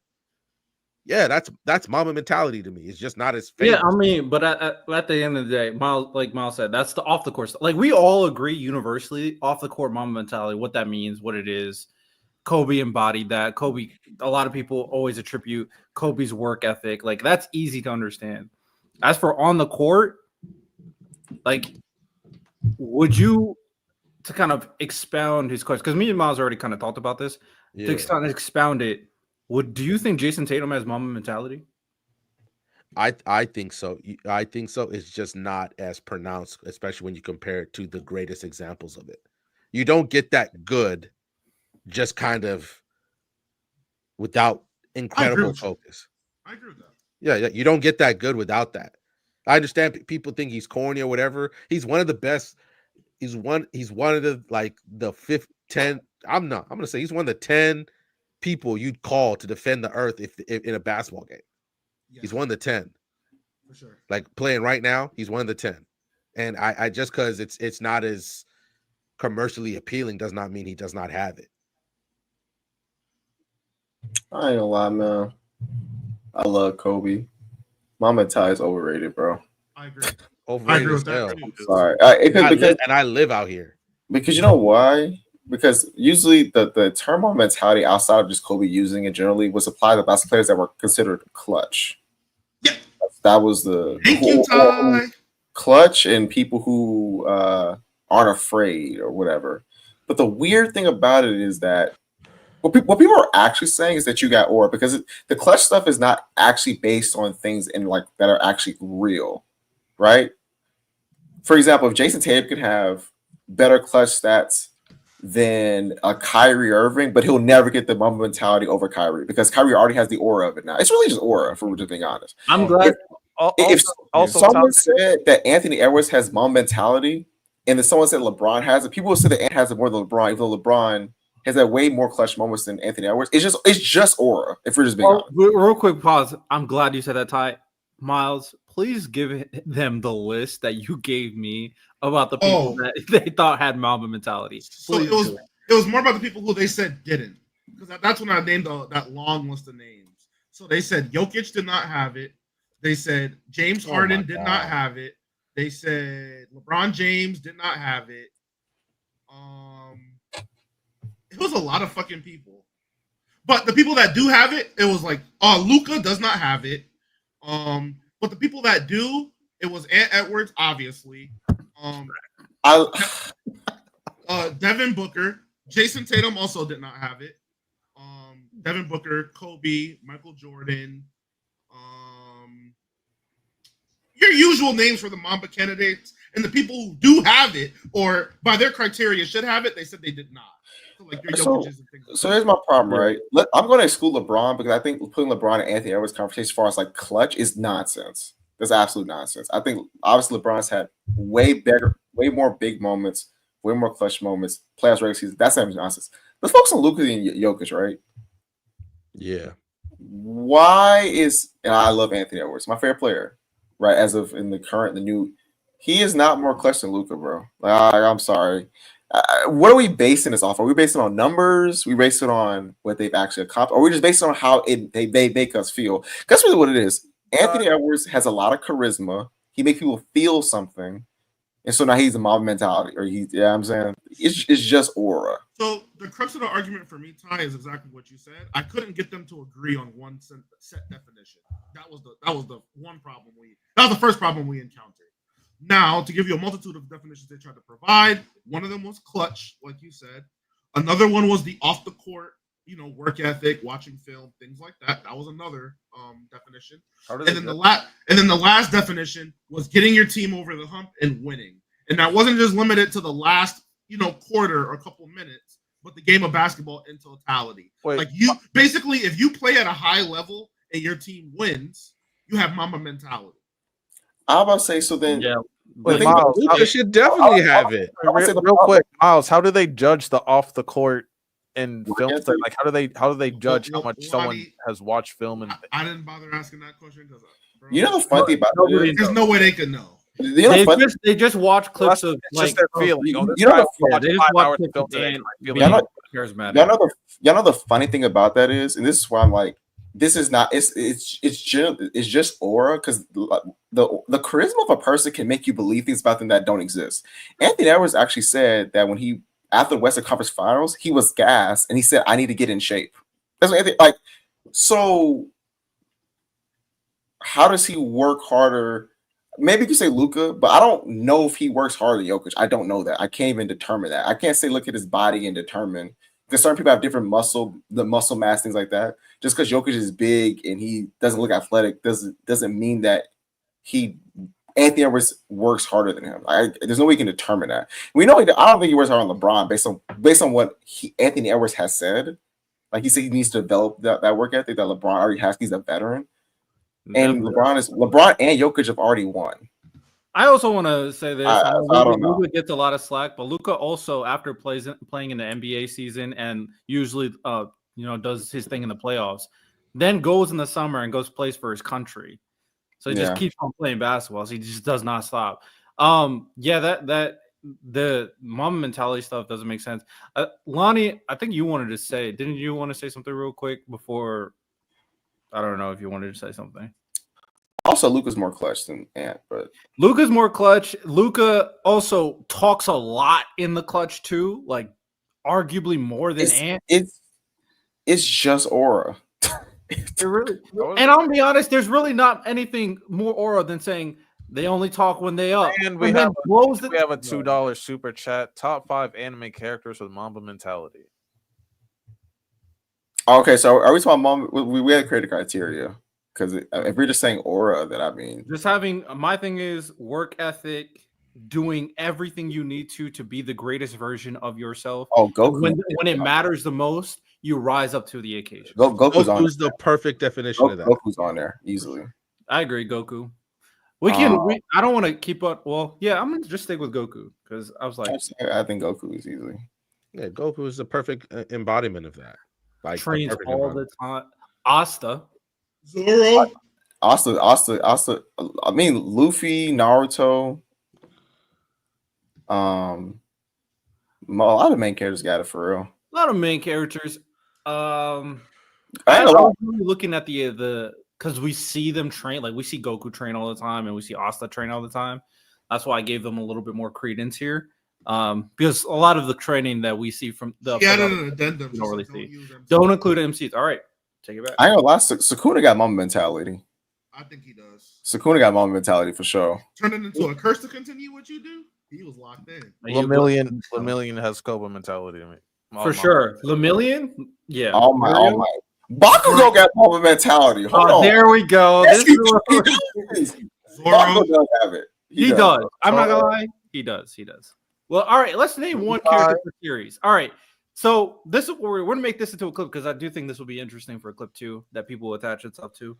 We're gonna name 5 anime characters with Mamba mentality, but we're not going to name main characters, not protagonists, and 1 per series, just to give it some diversity. Well, if there's 5 of us here, we'll all name 1. Go ahead. I'll go Levi from Attack on Titan. I will go Bakugo, the GOAT from My Hero. He easily has my mentality. This man said, nothing short of victory. If that ain't Kobe, I don't know what is, man. Yeah, kind of cooked. I'm not gonna lie. And Bakugo's actually a really good one. Even though I'm not the biggest Bakugo guy, that's a good one. We all love Bakugo. Random Miles. I'm about to be like, we. Yes, me and you, both of us, I don't know about all that. all 5 of us. All 5 of us that's a lot of assumptions, my boy.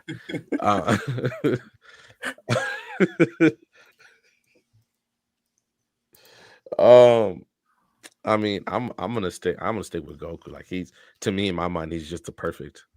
We said no MCs. You can say Vegeta. We said no MCs. Yeah, we said no MCs. Random. Oh. Are you locked in? Do you have Mamba mentality? Are you locked in? As of right now, I do not.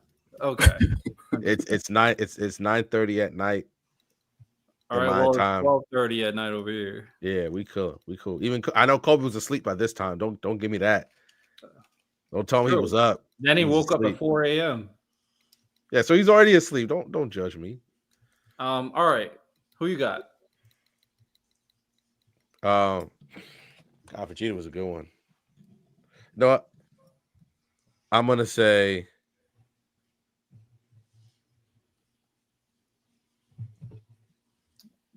I'm gonna say Piccolo. I think Piccolo also has a Mamba mentality. He's a great family man. He's always training. I'm gonna say Piccolo. Vegeta's too easy. For real? I respect it. I was gonna say TN, but then people are gonna start slandering him because he ain't a fucking god. Like he ain't a god. Like he ain't a god, so he don't count, I guess. Miles? Zoro. Real? Tell us why, man. We'd love to hear your explanation on Zoro. I'm not praising Zoro on the podcast. Don't worry, I'll do it for you, man. Zoro.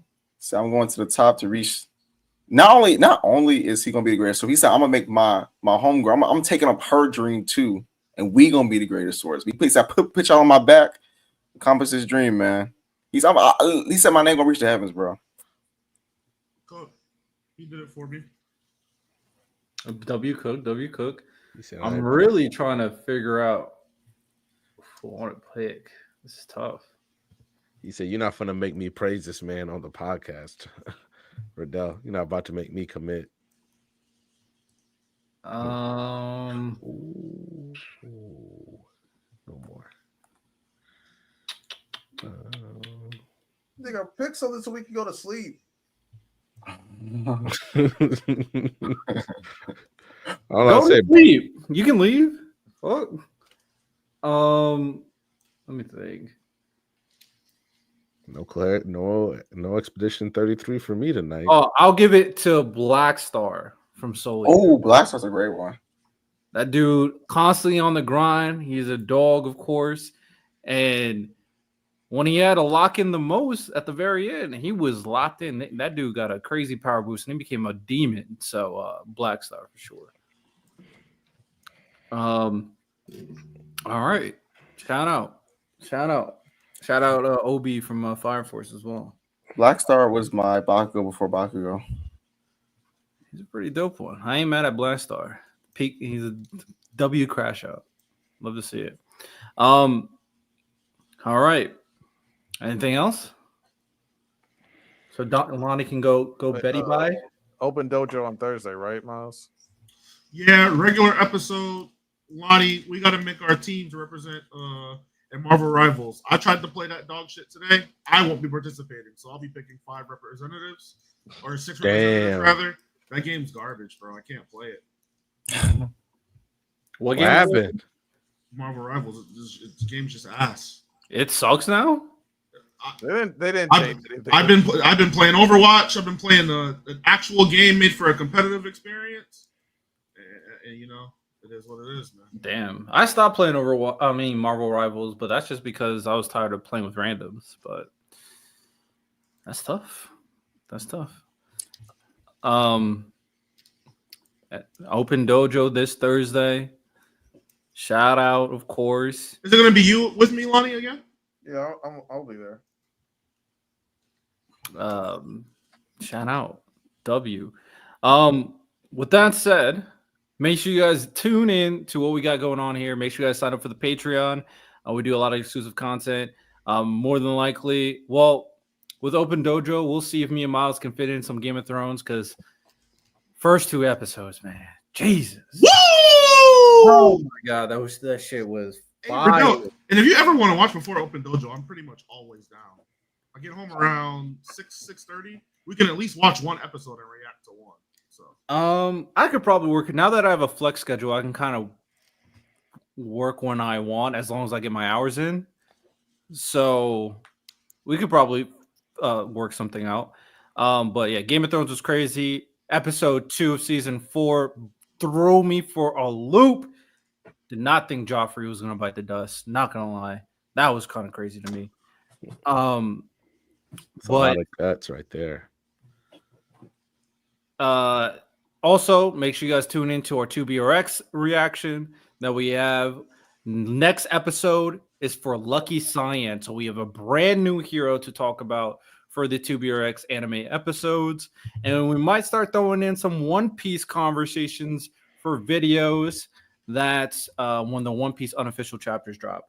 So with that said, gents, ladies, join the Discord. Have fun. We're starting fantasy football up again. Y'all have a good one. Take care and peace.